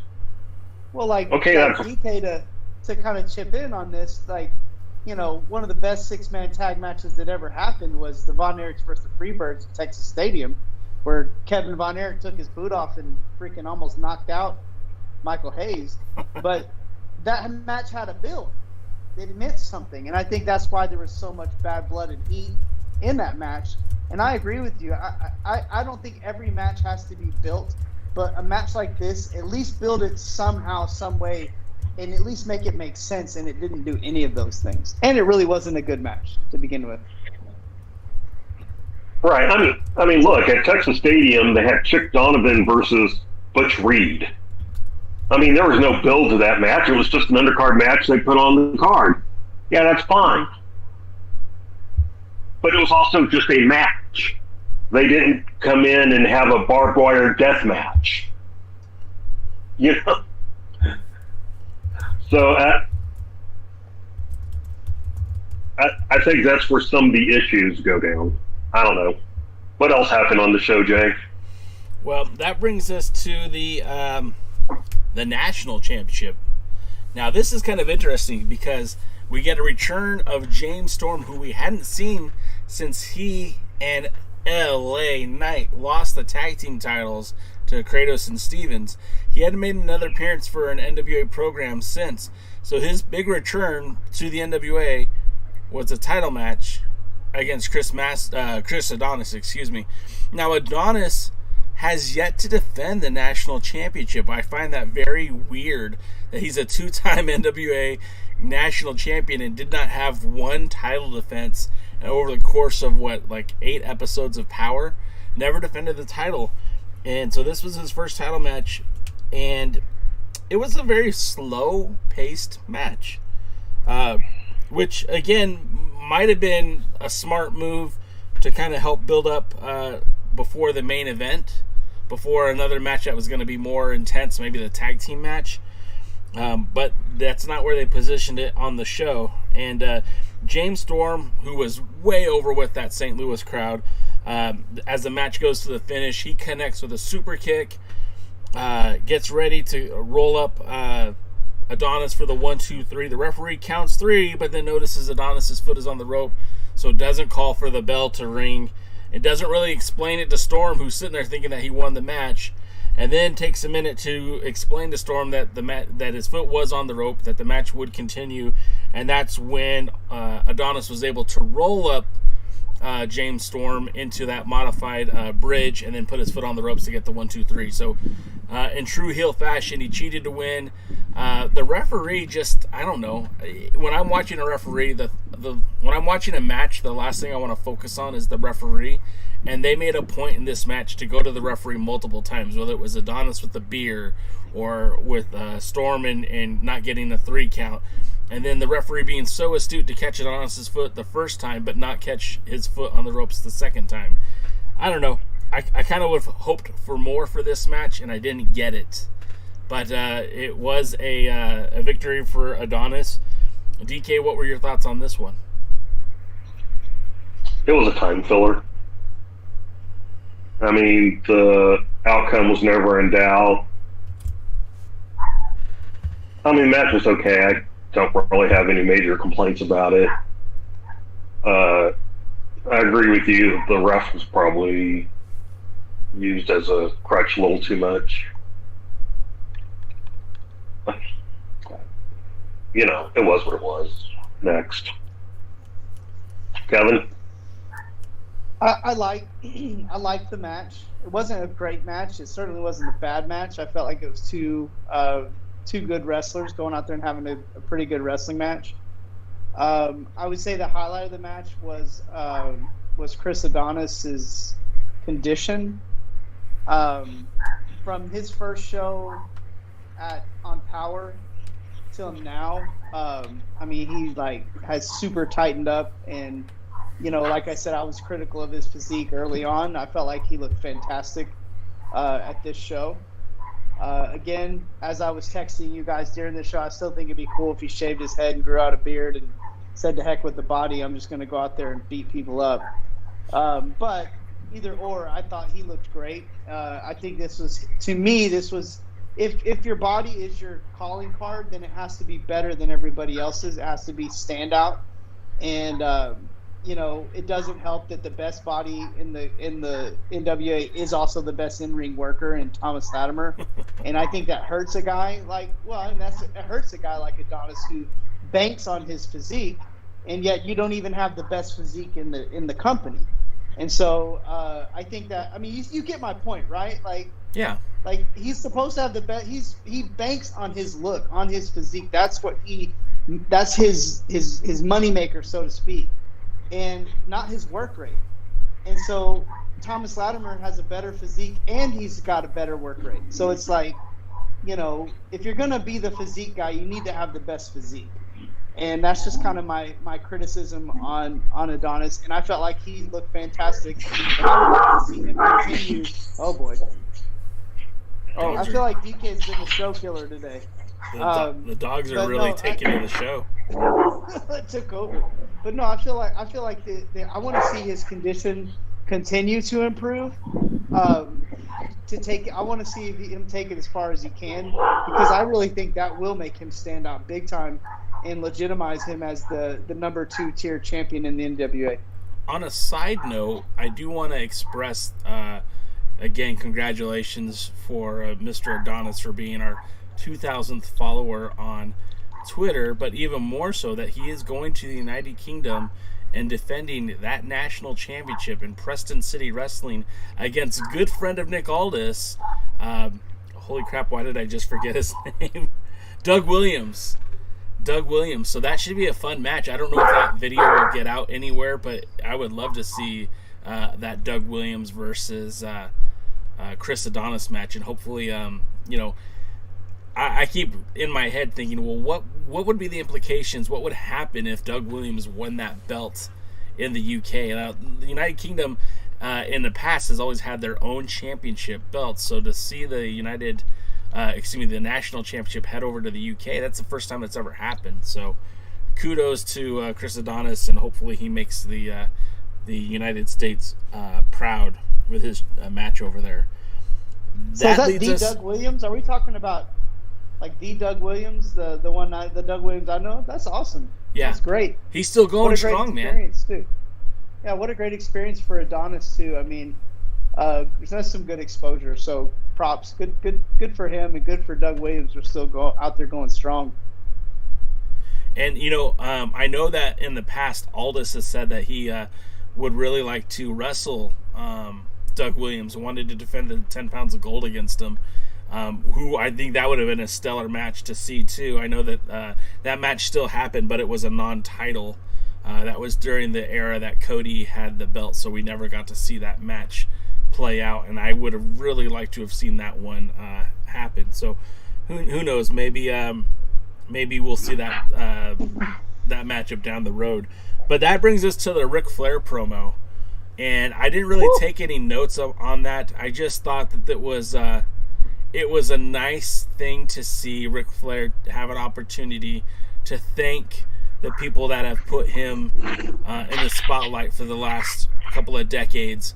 And I like the fact that he acknowledged that the NWA was an important part of who he is even till this day. So I thought that was cool.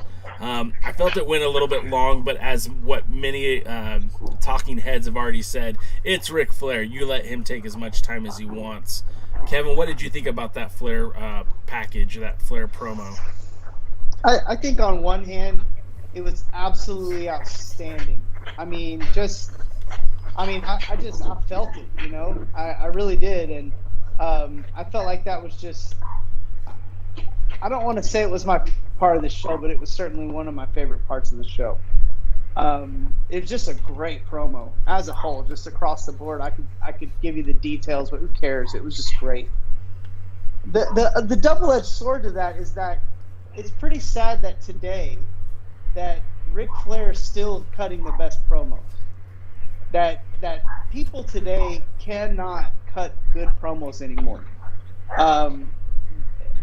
Don't give me CM Punk, he's trash. Don't give me Roman Reigns, he's not trash, but he's certainly not that great. Don't give me Kevin Owens. I'm just trying to think of guys even now that even dare to talk on the mic. And these guys wouldn't even be average in what I would consider kind of the pinnacle, or really just the older days of wrestling, because gosh, you can go back a ways and guys could cut promos. Today they just can't. They just don't. And Ric Flair, I think I didn't realize how big of a discrepancy it is until Ric Flair came out there and cut that promo, and I was like, golly, man. Today, really, the only guys' promos that I actually get excited about is Eli Drake. And that might be personal. Excuse me. I like him. Who's Eli Drake? I'm sorry, LA Knight. Thank you.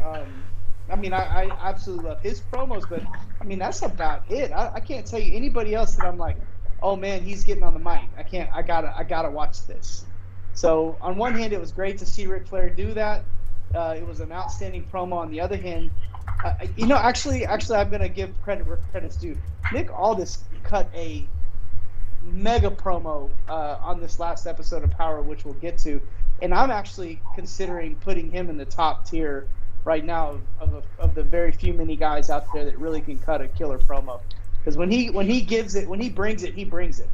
He was saying exactly to this ham sandwich right here, why don't you go become a rock star, and then you can tell Nick Aldis what to do. I felt very personally attacked on that one. DK, your thoughts on the Ric Flair promo before we go to the Battle Royal? It was Flair being Flair. A little bit rambling, but, I'm willing to accept it. That dude is, 73 years old? And before my pops passed away, he was 75. He turned 76 the day before he passed away. And I could imagine my dad going out there and cutting a promo, and it would sound something similar to how Flair sounded. And that's not a shot at my pops or a shot at Flair. He's 73 years old. He is going to ramble a little bit, and that's okay because he's the nature boy. Again, you hand him a microphone, you let him say what he wants to say, and that's it. Yeah, and you got to give Billy props for that. I mean, just you go out and you let him talk and let him say what he's going to say. And like Kevin said, he's better than almost anybody else you can find out there. I mean, this is facts. You can't even argue that. Right. And I think like, I just think like that's a no-brainer, it's just good content, as we say, as you like to say, Jay. It's just good content as a whole. Yeah. You felt it. And it really connected with the St. Louis crowd because, again, Flair had won a title there.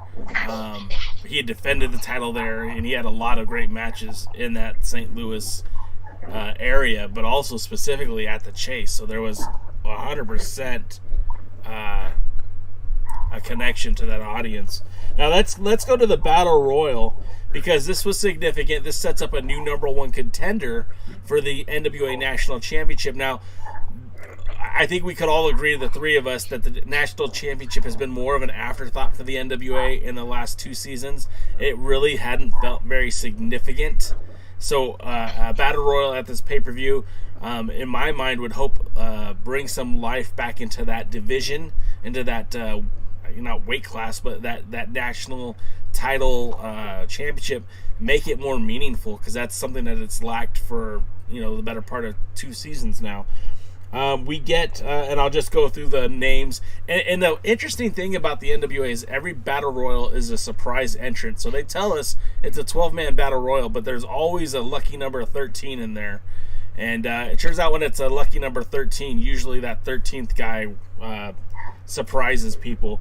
But we get El Rudo, Jamie Stanley, Marche Rocket, Slice Boogie, Plunkett, Luke Hawk, JTG, Captain Yuma, Rush Freeman, Heartthrob Jaden, Mims, Sal Renaro, and Judeus. Now, the interesting thing about that is about every single one of these guys that were in this Battle Royal end up getting a spot in the tag team tournament starting on Power the following week. So I'm not really sure how selective they're being about either the Battle Royal or the tag team tournament.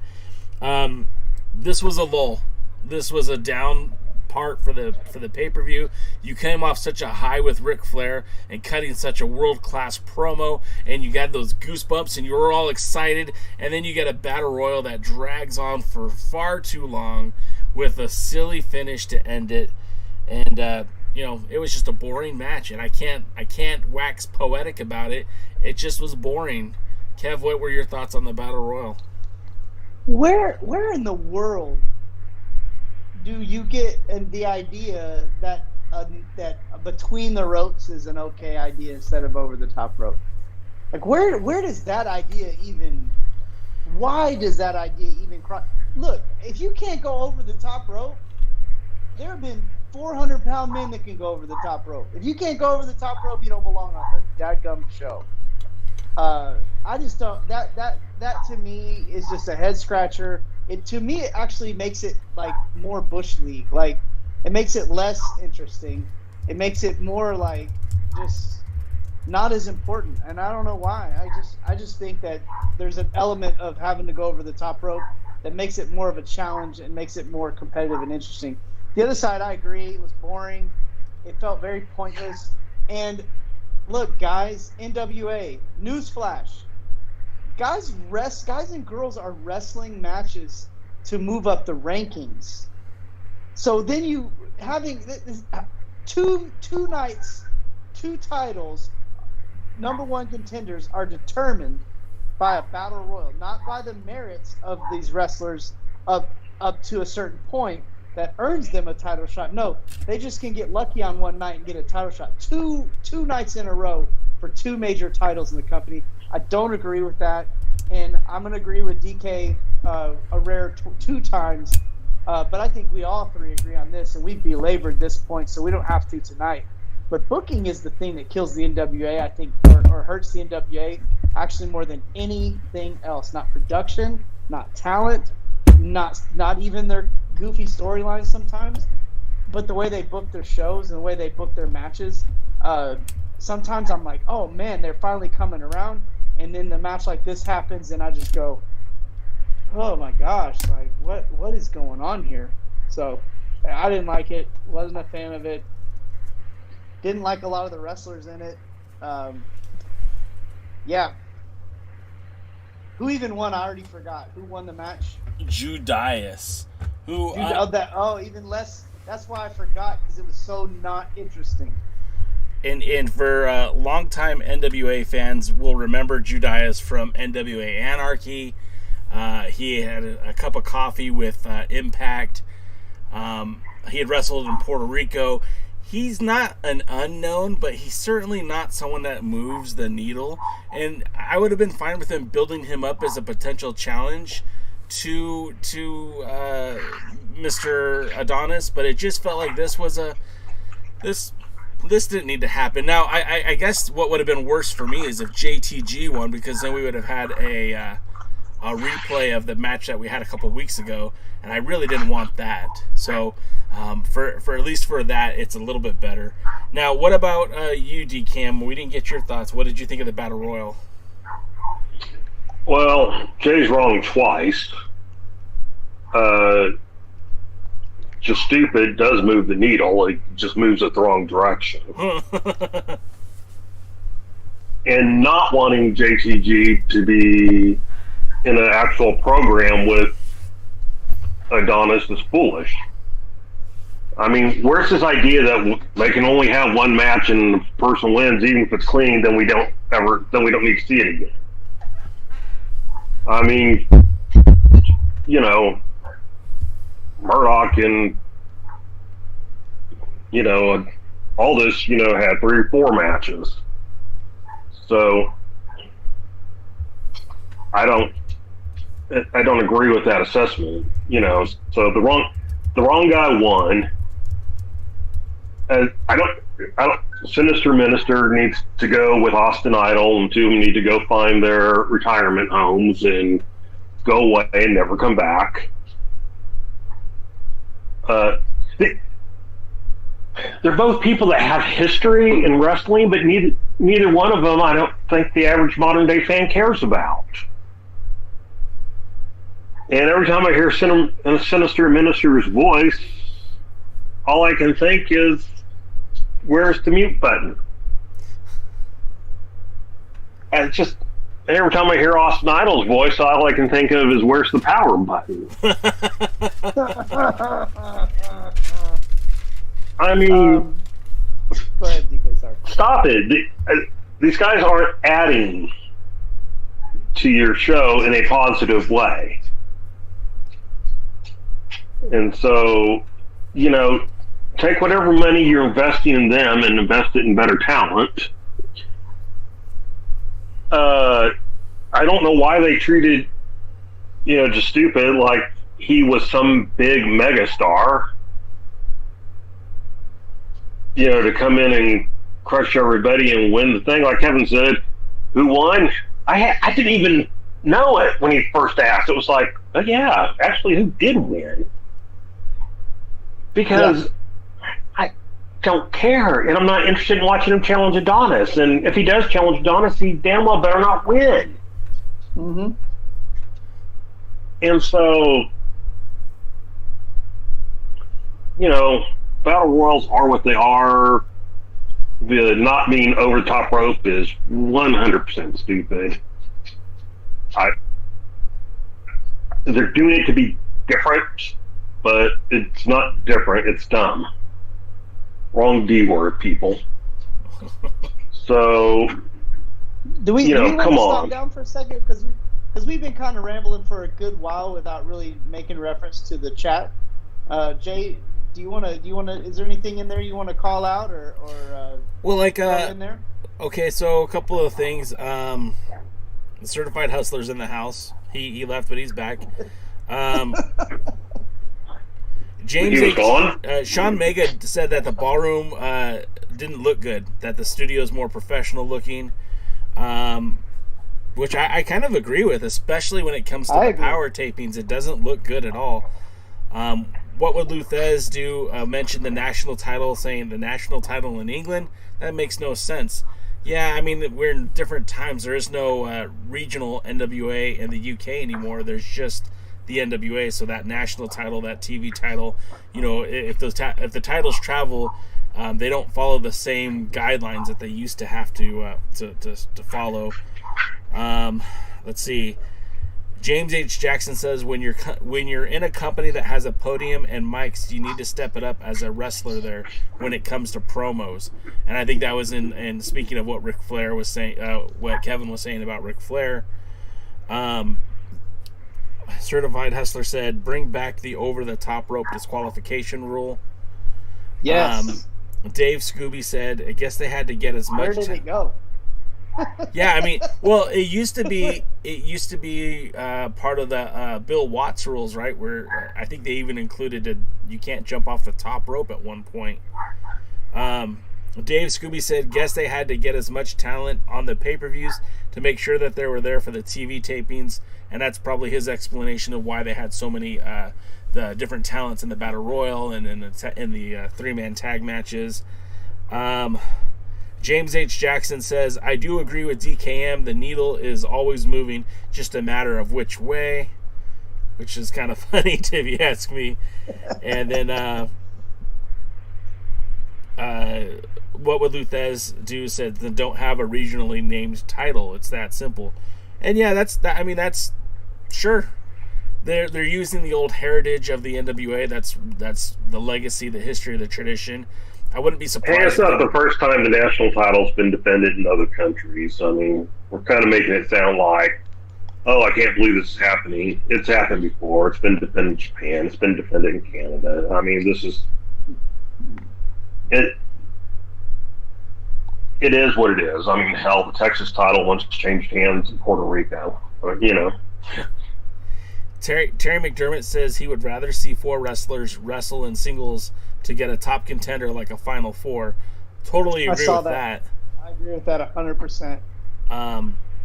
Let's see. Kikuchi says, why can't the national championship be defended in the UK? The UK is a nation, right? I mean, that's solid logic there, Kikuchi. Thank you for that. I mean, it doesn't say it's the American championship. It's true. It doesn't say it's the U.S. championship.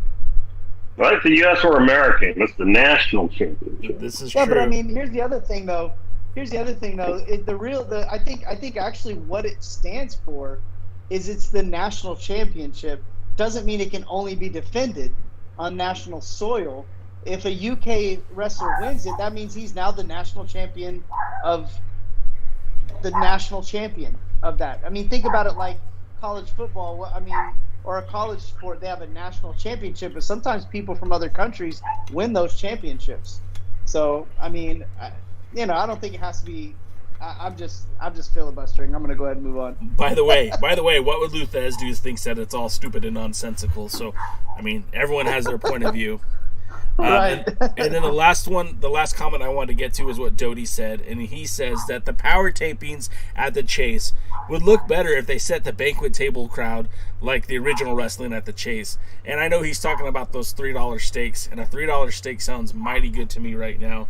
But let's get to Camille and Chelsea Green for the NWA Women's World Championship, also known as the Burke. Again, I really like the way that they put over the importance of the Burke title. This was a very different match for Camille from the night before, where legit Layla Hirsch was very hungry and aggressive to go to start the match. Chelsea Green was a little bit more of a slower paced, more of a what you would see on a national wrestling show. And I'm not saying that's necessarily bad, it's just different. The battle between the two was a lot more slower paced, a lot more I would like to say like they were probably doing more thinking as to what they were going to do next, where like with Camille and legit Layla, it felt like Camille was trying to find a way to get away from Layla. This match felt more like she was trying to figure out how to engage Chelsea Green. The finish came from the cross armbar submission from Camille, which again, she didn't win with the spear, and that's probably the first time she's ever won a match in the NWA without using the spear. And that cross armbar submission was basically because all weekend long we heard about Chelsea Green's broken wrist.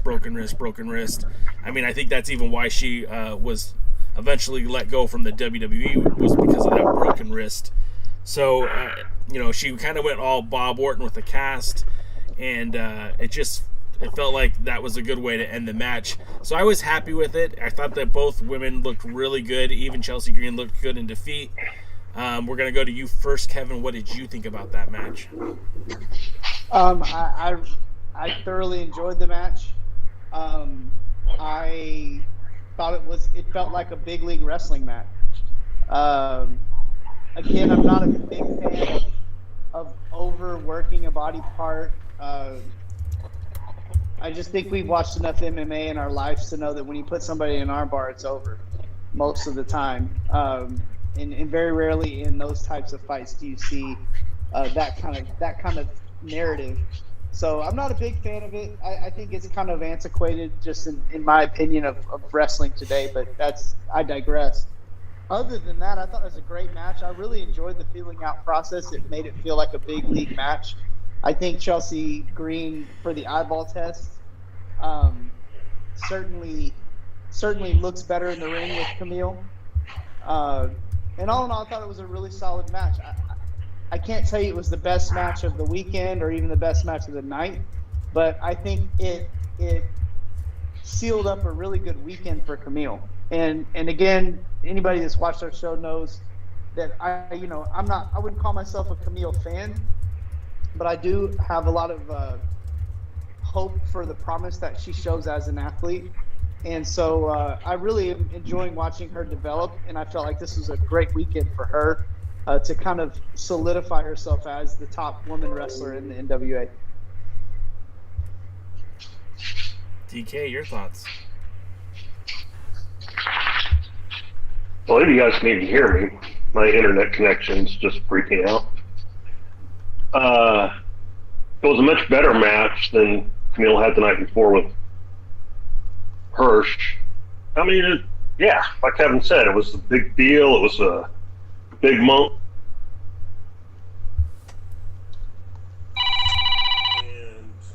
Well, DK is struggling tonight. We got dogs barking. We got background noise. We got phones ringing. We got internet connection breakdown. And it gets worse because I can't fix what's going on right now because of my own deal. Let me see what I could do here. Let's see. Guys, I'm going to apologize on behalf of DK, not for the technical issues, just for him altogether. Hey, he's back. I'm getting ready to have to drop. Okay. So I want to wrap up some quick thoughts. Women's match was good for what it was. Like Kevin said, probably not the best match of the night or the weekend, but I would argue it's probably in the top 4. I'm going to go ahead and jump to the tag team match. Yeah, we got new tag team champions. And I'm happy with, the team that won. Main event, I thought overall the match was good, but I didn't like that they milked so long and not starting the match because they were fighting all over the place. Thought that kind of got old. I also like how after the referee got knocked out, that apparently every other referee and official was in the toilet or something like that, because it took them forever to get another one to come down. When they were all out there at the beginning trying to get them back in the ring. But it was a good match. I was glad Murdoch won. I hate the new belt. And as for the TV shows, the first one was a really wacky one. I didn't know what to make of, and I have no idea why Melina was with Adonis, and I have no idea why that wasn't addressed in the second show. And as for the second show, it was overall fine, but I still don't get NWA's booking. At least they're doing a tournament for the top tag team to challenge. And I'm glad that La Rebellion or Revolution or whoever they are gone to Mexico. Viva La Raza. And with that, gentlemen, I have to go out. All right. So now we're going to try to do this with just Kevin and I. I don't know if that's working. It's not going to be great. It's going to be very zoomed in on Kevin's face, but sorry guys, I can't do anything about it. We're having some serious tech issues today, and it took everything we could to, bubblegum this podcast together for tonight. So we'll kind of rush through some things, and then we'll call it a night. Now that we lost our grumpy old man DKM. So real quick, let's jump to the tag match. You heard DK's thoughts. Kevin, real quick, what did you think of La Rebellion versus Stevens and Kratos? Real quick, the tag team of Bestia 666 and Mecha Wolf played Divide and Conquer, keeping Stevens in the ring the majority of the time. The finish saw Stevens get low blowed by, is that the right word? Low blowed? Got a low blow by Conan. And then a pair of knees for Kratos, and the mark of the beast to put out to put out Stevens. Post-match, we had Conan cut a promo about acceptance. Kevin, what did you think about this match, and what did you think about the promo post-match? I love the match. I actually liked it. I didn't have a problem with the match at all. Certainly happy about the outcome. And I thought the promo after, though, was a little bit of a head-scratcher. Not the message itself. I just scooted the camera back, so it might actually look pretty decent. But I didn't understand that because I really thought it kind of trashed the champions. They just kind of dismissed them. Never a fan of that at all, especially a team that's carried the belts and really been a staple of the NWA over the last couple of seasons. I didn't really like how they did them in that regards, especially since they put so much time into building that team. Yeah. To just kind of go out there and trash them. I don't have anything against Conan. I just feel like it was just not the right time or the right place for that. But as a whole, I like the match. I like La Rebellion. I like both the wrestlers in that group, and so just as a whole, I was pleased with it. I thought it was a solid match. I actually really enjoyed the match itself. The promo, post-match promo, I found problematic, and it's mostly because I don't think that. Look, I'm not trying to talk trash about Conan at all, right? For what he's done for the business and what he continues to do for the business. I mean, for crying out loud, he's managing our boy Danny Limelight over there in MLW with Slice Boogie, and he's always been very pro Latin culture in the National Wrestling Alliance and wrestling in general. But if you look back in time, I mean, look, Los Luchas held those NWA tag team titles going back in 2007, 2008. And they were a very good, solid tag team. They represented the Latin culture for a very long time. Guys like Hot Stuff Hernandez, who was a former NWA National Champion and a former NWA North American Champion and an NWA World Tag Team Champion with LAX, again, represented that Latin culture for a very long time. Sure, this might be the first time that a Puerto Rican-born pro wrestler and a Mexican-born pro wrestler have held the NWA tag team titles, but I don't know why that has to be such a huge distinction or why that's something to hang your hat on. Honest to God, the Latin culture, Hispanic culture in the NWA has been well represented throughout many, many years. So the whole thing kind of was a little off-putting to me. Yes, I'm happy that we have who we have for champions, but I just thought that was kind of like, I get the fact that we want to have equality, and I'm not taking away from that, but I kind of feel like when you say things like that, you kind of shit on the history before you, and there's plenty of examples where it's just not the case. So that's what rubbed me the wrong way. Not that the message, because I believe the message. I do think equality is important for the NWA. I think inclusion is super important for the NWA. But I just felt like that moment, those words, maybe not necessary. That's my 2 cents on it. Right. And again, it was really disheartening to see the way they treated the former champions, because they rushed into that segment instead of giving the former champions a chance to kind of make their way out of there and kind of, as we would say, stay small. Instead, they kind of trashed on them, and I'm just not a big fan of that.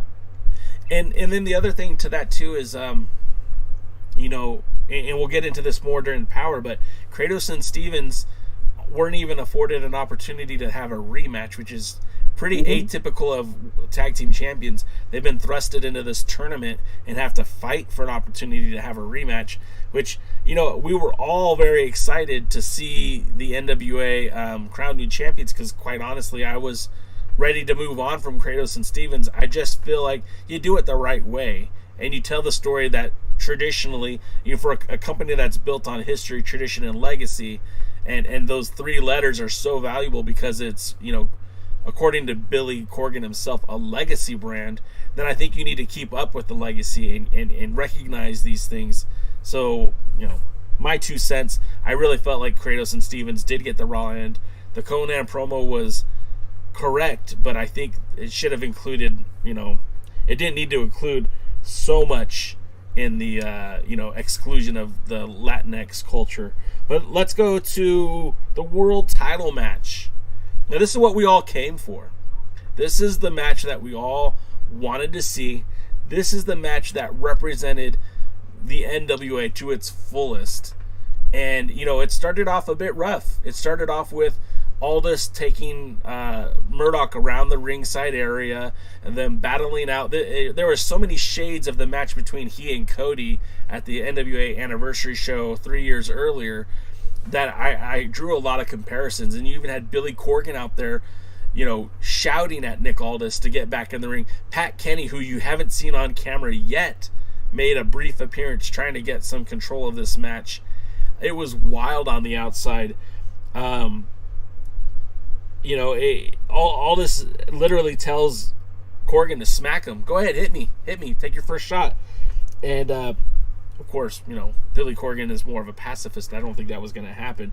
They finally get back into the ring, and then it's the match we had hoped for. This is the match that I wanted at When the Shadows Fall. This is the match that I was hoping that the fans in Charlotte at the Gathering were going to get. This was a well-paced match. Neither men looked blew up to start things off. They really did handle themselves quite well in this match. This is the Nick Aldis I've been clamoring for since the pandemic started, and this is the Trevor Murdoch that I knew we could get if he was motivated correctly. This is a match so we also there got. might be a wife sighting. Yeah, there might be there. Sorry guys. Sorry. Carry on, Jay. So this was the match that we had hoped for. Again, Aldis pulled out all the stops. I mean, he pulled out his main event Mafia bag and did an angle slam that popped the announcers more than the crowd.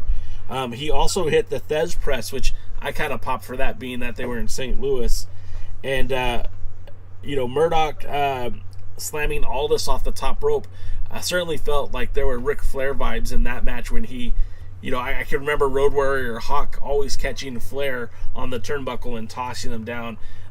So there was a lot of callbacks to history, even with Murdoch putting the figure four on Aldis for a brief moment. And of course the match finished with a Harley Race pile driver executed by Trevor Murdoch to create a new champion. So all in all, I was very happy with that. And now Kevin's walking off. Sorry. No, it's fine. Can you take it off speaker? I cannot Sorry. take you off speaker, buddy. Not me. I was speaking to my much better half. Okay. No. What I was saying was that what I was going to say. I felt like that was actually this is what I would call a classic match. It had all the elements of. To me, it had all the elements of a world match. Certainly don't mind the way it started. Kind of stuff just doesn't bother me. I'm just not. I didn't come up a traditionalist, though I grew up in the territory days watching territory style wrestling. But, the truth of the matter is that, you had a guy back then called Abdul the Butcher that would take out a fork and stab people with it and put it under his fat armpit. You had, you just had so many weird. You had the great Kabuki going out there spitting mist in people's face. So I didn't grow up in the 50s, and frankly, neither did nobody watching this show. So the truth is that there are elements of wrestling like brawls and these kinds of things. These are just part of the thing, man. It's just part of the way wrestling is. And though I do know that some things that we do now they didn't do even in the territory days, maybe harkening back to the opening match. But that stuff just doesn't bother me. I love all of it.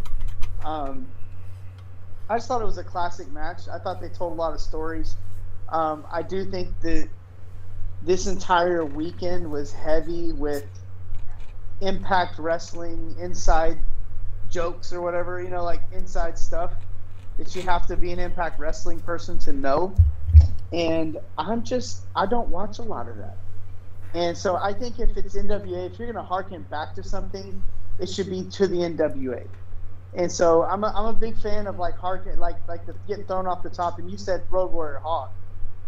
Let's just say every single person Ric Flair ever wrestled threw him off the top rope. But it does harken back to him, and I liked the match. It wasn't a great match, but it was a great match for what it needed to do. I'll say that for what it was trying to do, it did what it was trying to do. It did it well. They had their moment. And here's the most important part: the wrestling world was talking about it for a good while. I mean, not just one day. I mean, they were talking about it over the weekend, and even into the next week, they were talking about Trevor Murdoch winning the NWA title. And so I think that alone makes the entire weekend a success. For sure. Is that the people were talking about the NWA, and I think that alone just you can't be happier. You just couldn't be happier because that's a step. It's not we're not there yet, but that's a step in the right direction that you're making wrestling news all over the wrestling world. And think of it this way too, for those of you guys who are, the week before we had SummerSlam and the announcement of CM Punk or his debut on AEW, like that was the big weekend. And then the following weekend you have back-to-back pay-per-views for the NWA. And then the weekend after that you have All Out. And it's just like in a month where so much good wrestling is happening. Like, look, people are always going to talk about the WWE. You just can't help that. AEW has a lot of eyeballs on it because they're doing some big boy business. But, like, we weren't talking about Ring of Honor during this time. We weren't talking about Major League Wrestling during this time. And we weren't talking about, Impact, AAA, New Japan, New Japan Strong. Yeah. We weren't talking about any of that stuff. We were talking about the National Wrestling Alliance. And for that, it's absolutely a victory. It's 100% a victory. Now, where they go from here, it really determines on just how much more they're going to put into it. And the eyeballs are coming around. There were more people watching this pay-per-view than in recent memory. You know, I have to believe that this pay-per-view sold better than When Our Shadows Fall. And if it not, like, I don't know how it couldn't. But I mean, it was certainly a step up from that. But also, all due respect too. I mean, they didn't have much momentum going into When Our Shadows Fall. This one they seemed like they had some good momentum. They definitely had to get the ball rolling, and it looked like it did take 2 pay-per-views. Now, they're heading back to Atlanta on December the 2nd, I believe, for the next pay-per-view and scheduled set of tapings. So it'll be interesting to see how things go then when they have to deal with going back into the Georgia Public Broadcasting Studio, leaving the very pro NWA crowd in St. Louis and heading back to Atlanta, which again is still a pro NWA crowd, but a very different crowd. So it'll be interesting to see how all that plays out. But for the next few weeks, months, we're going to have more NWA programming from the Chase. And that's what takes us to the first episode of NWA Power from the Chase. And Jay, just to let you know, I'm perfectly content plowing through these next 2 episodes just for the sake of time.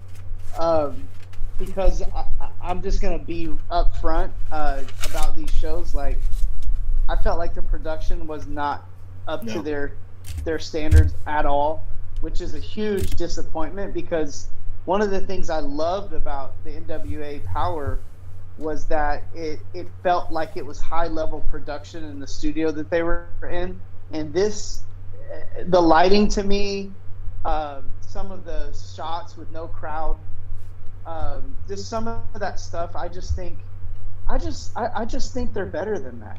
Like they may not be better than that, better in some areas of what they do, but in terms of production, when you set a standard like they have, I think you have to live up to your own standard. You have to consider that important. And of course, I give them a little bit of a free pass just on the other 2 live shows. And even a little hiccup with the Lady Frost thing. I know sometimes stuff happens. It doesn't happen to big-time wrestling promotions, but I also realize that it even does happen to big-time wrestling promotions. But again, I give them a little bit of leeway. But what I don't give them leeway in is to reduce their quality, to reduce the quality of production, when that was one of my favorite parts of the show.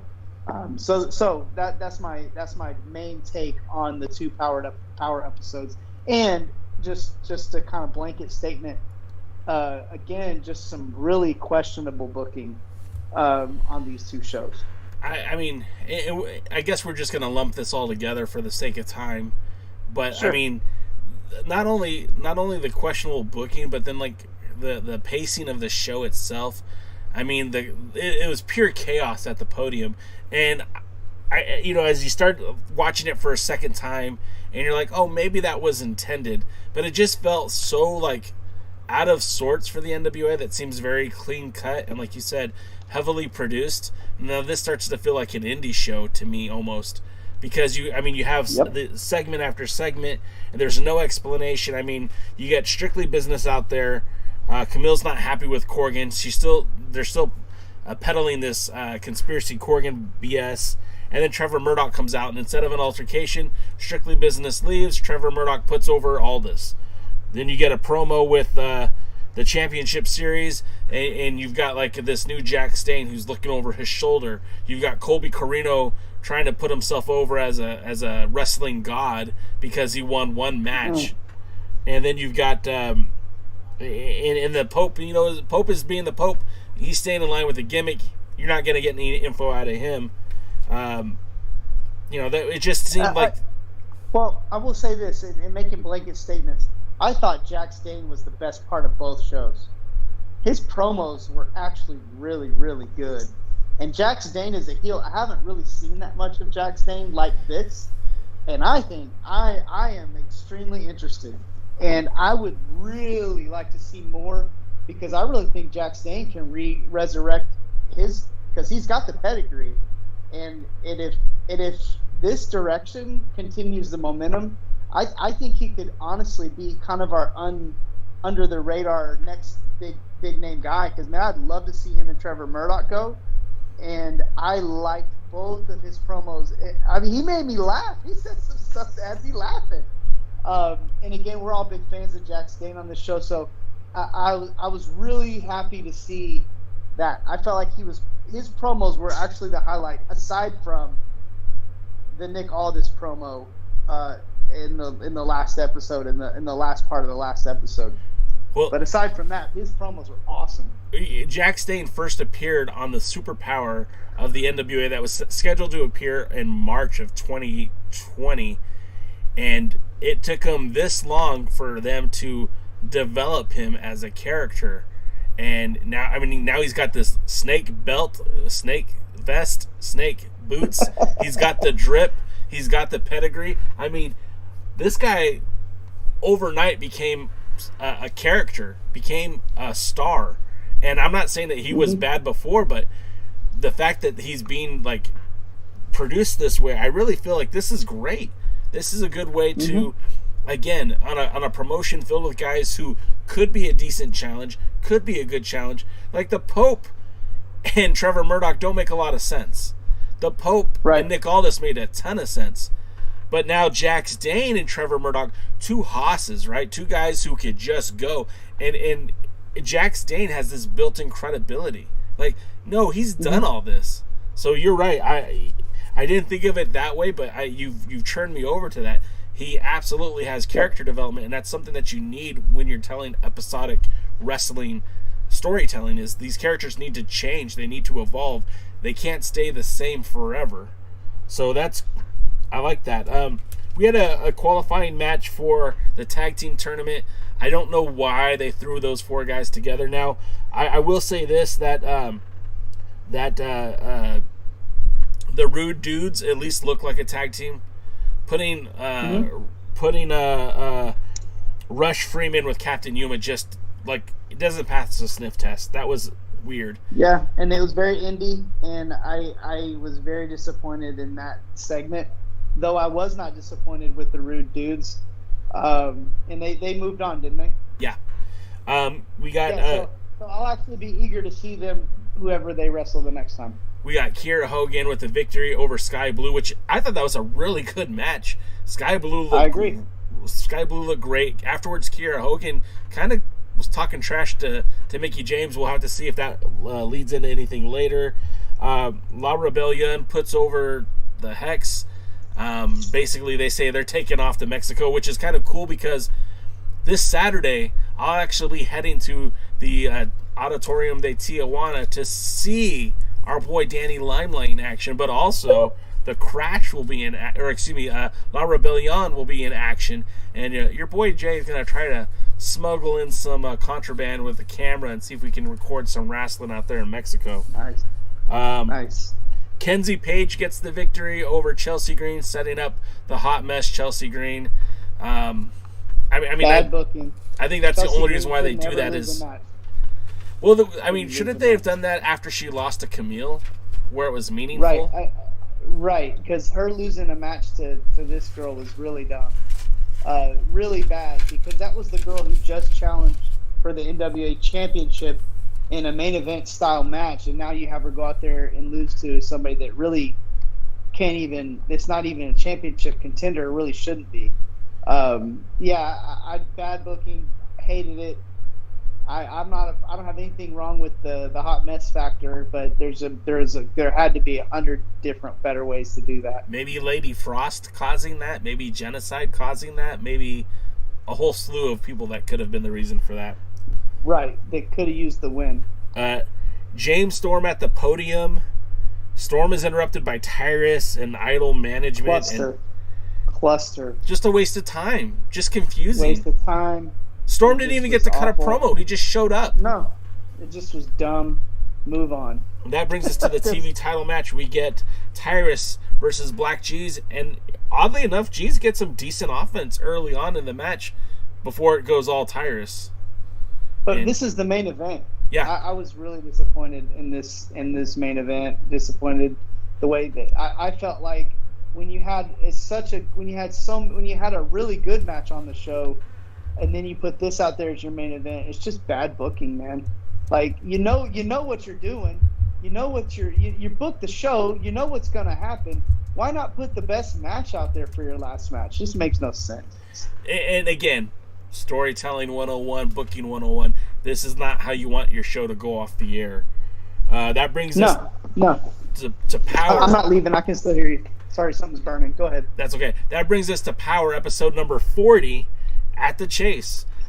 We first start off with a promo with the dudes, and I get this feeling that Stanley is kind of like the website Wish. He's like the Wish version of Cody Rhodes, which isn't necessarily a bad thing. I still want to see something good with these guys, but I don't know. He just has that Cody Rhodes feel to him. It's the hair, it's the look. I don't know. We get a empty arena match with The End taking on Scion and Jordan Clearwater. Now, looking the smell test, Scion and Clearwater look like they could be a pretty good tag team. They have that look that works for me. I guess because they match in size. I don't know, but the match itself was just okay.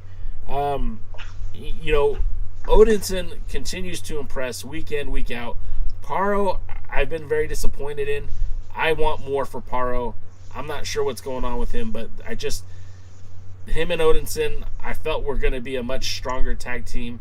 They get the victory here, but it's not pretty. Right. I agree. I mean, kind of one of those matches where it's kind of disappointing because The End is one of those teams I kind of look forward to seeing, and I didn't really think that anything of this. I just didn't think this match was very good. Wow. What would Luthez just brought up in the chat room? He said that Tony Khan is teasing a title versus title match. Teasing, not booked, but at a media scrum after All Out, he asked, who is the NWA Tag Champions when speaking about La Rebellion or whatever their name is.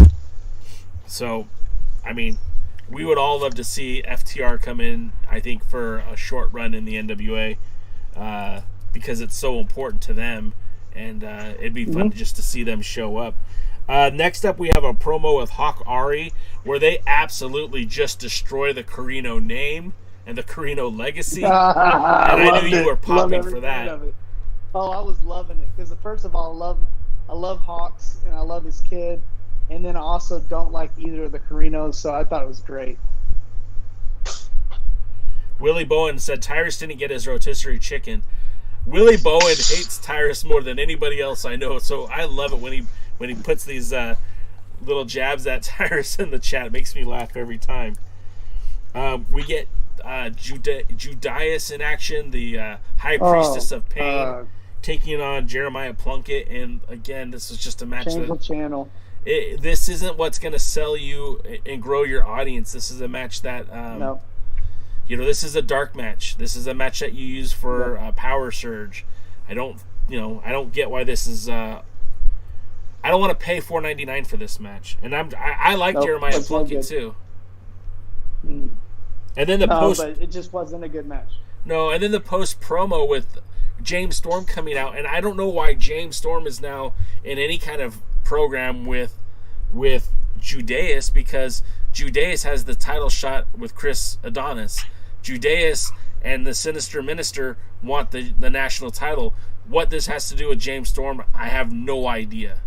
And again, did we miss something? Did I have a stroke? Did I miss something? It really felt like it was just scatter shooting all over the place. Wasn't that impressive at all. I did not like a lot of parts of the show this week. Carry on. Then we don't want to spend too much time on it. I want to get to the parts that are good. I just want to get through it. We've been talking for 2 hours.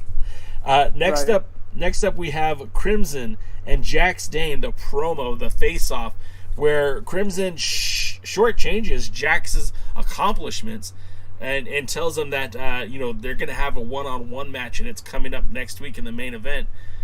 I think they're rushing this way too quickly. I don't think they should be wrestling anytime soon. If anything, Crimson needs to one-up Jax. Jax should be in a match where Crimson comes out and interferes or beats him up post-match. I don't like rushing into this match. I want this to breathe because this has a lot of potential to be a storyline that carries the NWA forward. They're both competent wrestlers. They're both good on the mic. This could be fun. Ultimately, this encounter with Crimson, it should be what pushes Jack Stane forward towards that match with Trevor Murdoch. I felt like this was rushed. I don't think they're going to wrestle. I think it's going to end up being one of those schmoz kind of scenarios. I think I'd like to assume Jack Stane's character is too smart to go out there and just have a match. At least the character he's portraying with Crimson. I really feel like Jack Stane right now, for me as a fan, has a lot of momentum. I don't want to see him kill it by actually having Crimson go over in this feud. Yeah, I don't think if you are legitimately booking Jax to challenge for the world title, you can't put Crimson over on this. Let Crimson go challenge for the national title when this feud is done. Yep. But he's don't. A perfect national champion. Actually, I think he'd be great as national champion. Crimson. Right. But don't push him at the expense of Jack Stane. Next up, you have Tootie Lynn Ramsey, the hometown hero, versus Kylie Ray. Again, Kylie Ray is not a face, and this match I think was okay. It's very competitive, and I think they gave Tootie Lynn a lot of offense. But again, Kylie Ray, again, it's a weird dichotomy because everything about her is a face except for her actual in-ring wrestling. Kevin, you have some comments. Well, I feel like for one, Tootie Lynn's entrance is awful. She doesn't actually even do the nunchucks, and it looks like it's so Weekend Warrior indie. I really don't like them pushing her because I just don't think she's there. And I think that's the kind of stuff that makes wrestling look stupid when you push wrestlers when it really shouldn't happen. But yeah, I could move on. I wasn't impressed with Kylie Ray in this match either. I feel like she's starting to decline. She's not getting better every match to me. She seems like she's kind of starting to decline every match. And so again, I don't, maybe it's just a one-off thing. In the chat room, hey, Brian Rosas is in the house. He just popped in. In the chat room, What Would Luthez Do says that Judeus is not intimidating in the slightest. I pointed out that interesting. Marche Rocket is almost as tall as Judeus, which is what's special about Judeus. Like, someone put some lift in his shoes, and I'm not trying to be facetious, but he doesn't feel anything more special than anyone else on the roster. It's just when you're 6 foot, when your average roster height is 6'4" and you're 6'9", it's not all that intimidating. It just isn't. There's just nothing special about the guy. And then Dave Scooby says the NWA needs to continually NWA needs continuity booking. Let me say that again. The NWA needs continuity booking sheets to follow the storylines. Tell us why Melina is with Adonis. There's no logical reason. Dumb. It doesn't make any sense. She still has beef with Brickhouse, with Camille. Right. So it's right. Dumb. So why bring this in? It just seems like you're creating chaos, or what's the term we use? Manufactured drama. Just don't necessarily need it. We get an Austin Idol sports management promo that goes full Jordan Clearwater heel, which is great because up until now he had no character development either. He was just this bland baby face. At least now, as a heel with Austin Idol, you're going to see more of a character develop from it. Whether you like it or not doesn't really matter. It's the fact that they're actually doing something with the kid. Well, just really another cluster of a promo, though. I just was just like, I don't care. It's been very chaotic for the NWA, regardless, with all these interviews. And then we get our first match of the night, or is that the first match? Second match of the night. No, we excuse me. Kylie. Actually, this is the third match of the night. That's how chaotic it is. You get Mims and Sal versus Marche and Boogie. And I know DKM said he was happy that Boogie took the loss, but he's not sure how he felt about Mims getting the victory. this was just again, you're throwing together these makeshift tag teams, and I'm kind of, there's enough good tag teams on this roster that you could really do a decent tournament and make it mean something without throwing just every ham and egger together. Mims and Sal, Right. you know, Boogie and Mims were a tag team before Marche and Boogie were a tag team. So I don't know why, you know, it's just very inconsistent, but victory is for Mims and Sal after a backdrop slam on the Boogie. Thoughts on the match? This match was Then we get a promo with Paola Blaze. and honestly, I would have rather seen Marche and Boogie go over in this match because they were really the better team and better wrestlers. And they've actually tagged more than once. So. Yeah, that's true. Then you get the promo with Paola Blaze and Marty Bell.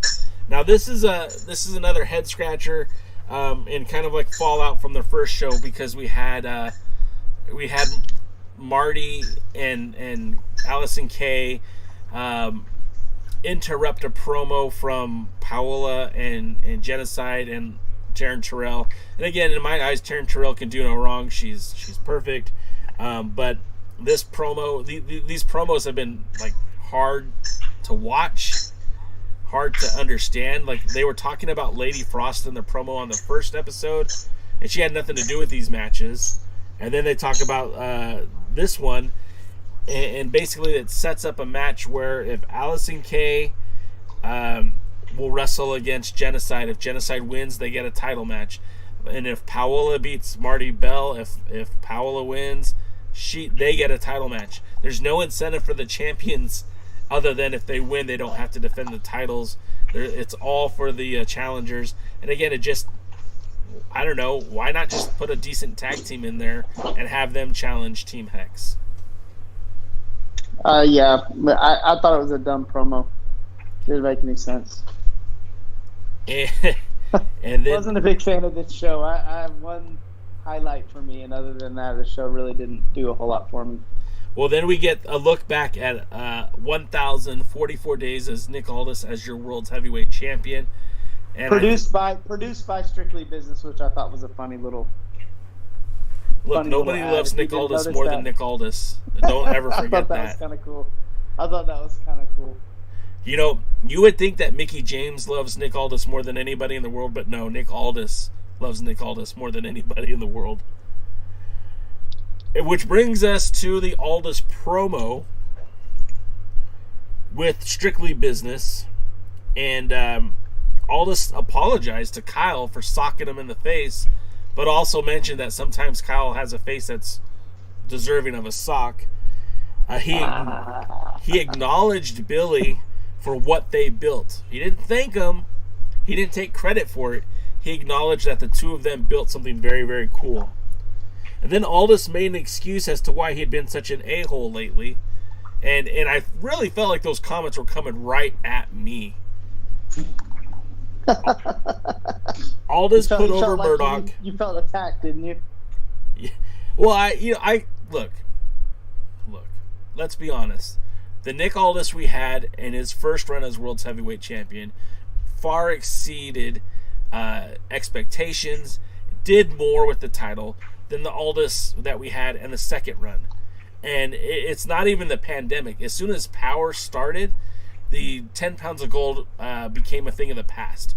What was special about Nick Aldis and the 10 pounds of gold, the series that we had on YouTube, that completely for free, disappeared when Power started. Those episodes of the 10 pounds of gold disappeared, and then Aldis wasn't even defending the title outside of Power, and then he wasn't even really defending the title on Power. It really only became a pay-per-view championship, which I feel like really diminished the importance of the title and the quality of the belt.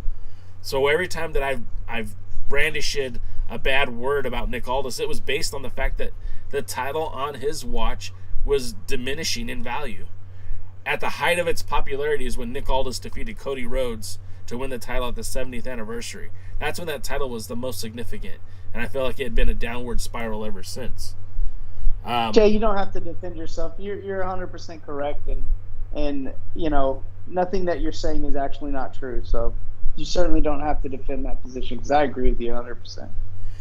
And then that brings us to the last thing he says, where he puts over Murdoch, and he points out that, hey, Murdoch, now you're in the driver's seat, and that you have a target on your back, and now you're going to have to endure all the critiquing that Aldis got, and you're going to be the subject of the critiquing, and the bullseye's on you, and everyone's coming after you. And so, just so you know, enjoy the ride. But the Aldis household is a household of champions, and he vows to show us something different, that it's only just begun. I know you love this promo, and I thought it was a pretty good promo too. What were your thoughts? I thought this promo was the best part of the 2 Power episodes combined. And after making the statement that really not many wrestlers can cut a good promo, this was a great promo. I mean, you felt it. The things that he was speaking truth about, things that he said, you could tell he 100% believed what he said. But not only did he believe it, and not only could you feel it, but I mean, he just exhibited to me kind of a higher level of charisma than I normally see out of him. So it just was a really good promo, and maybe being around Ric Flair, I don't know, he had a little something extra in that, and I really liked it. I thought it was one of the. I will actually say this was the best promo that they've had on Power, period, of any Power episode that I've seen. This was by far not by far, because Pope's had some pretty awesome promos, but this was the best promo I've seen on the NWA programming in this kind of era of it. It was just outstanding, and let's hope it's just not lightning in a bottle, and I don't think it is, because Nick Aldis does have a history of cutting some good promos. Let's hope. I just would like to see this be the next level for him as a wrestler. So really impressed with the promo. Really liked it, and really felt like it saved a pretty bad show. Yeah, and the thing about it is, Aldis is capable of so much more. I've said that since day one. Every time I've critiqued him, I've said, hey, he's better than this. And this promo shows you that he is better than this. And I think to kind of go along with what you were saying, now that we're going to have this different version of Nick Aldis, I think we can expect more of these things. Now, I don't know how soon we're going to have Nick Aldis back in the championship picture. And to be quite frank, I don't think he belongs back in the title picture now. Let's let it breathe. You've got, like we discussed already, you have Jack Stane, who would make a great opponent for Trevor Murdoch. That should probably be the pay-per-view in December. And if it's Aldis, that's just going to leave a bad taste in my mouth, especially if he wins the title back in December. I think that would just be, not something I'm looking forward to. Right. Makes sense. Well, that's going to do it, because we made it. We are about 3 hours into this. And we rushed through it, and we did the best we could. Like I said, we won't be live next week, but hopefully we'll have something here for you on Thursday, and if not, we'll let you know what day it'll be on. You just stay tuned to your social media, because again, I'll be at the United Wrestling Network's Primetime Live 1-year anniversary show. It's a highlight of the PP Ray reunion, and that's Peter Avalon and Ray Rosas coming back together. They'll be wrestling the Reno Scum, so that'll be a fun tag team bout. Kevin, if folks want to follow you on social media, how do they do it? Twitter and Instagram is Kevin Lee Frazier. And you can also check out my videos on YouTube at Kevin Douglas 247. And we know that you can find our good pal DKM on Twitter, and I think it's twitter.com/DKMFWTX. I hope I got that right. Anyways, you can You can follow me on the Alliance blog, because we just now hit 2,000 followers on Twitter. Yeah. You can follow us on Facebook, TikTok, Tumblr.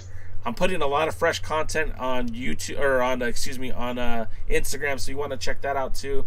Of course, we're on Facebook, and you're watching us either on YouTube or Twitch.tv, and we appreciate you doing so. If you would like to financially support this podcast, you could do so by picking up one of these cool hats or one of these cool t-shirts. They are for sale on our merch, and the link is in the description of the podcast. So that's going to do it for us. I know Kevin's tired and he wants to finish watching the Cowboy game. I know DKM's in the chat. DK, we love you, buddy. Thanks for coming back to say hi. And for everyone else, we do appreciate you guys being here.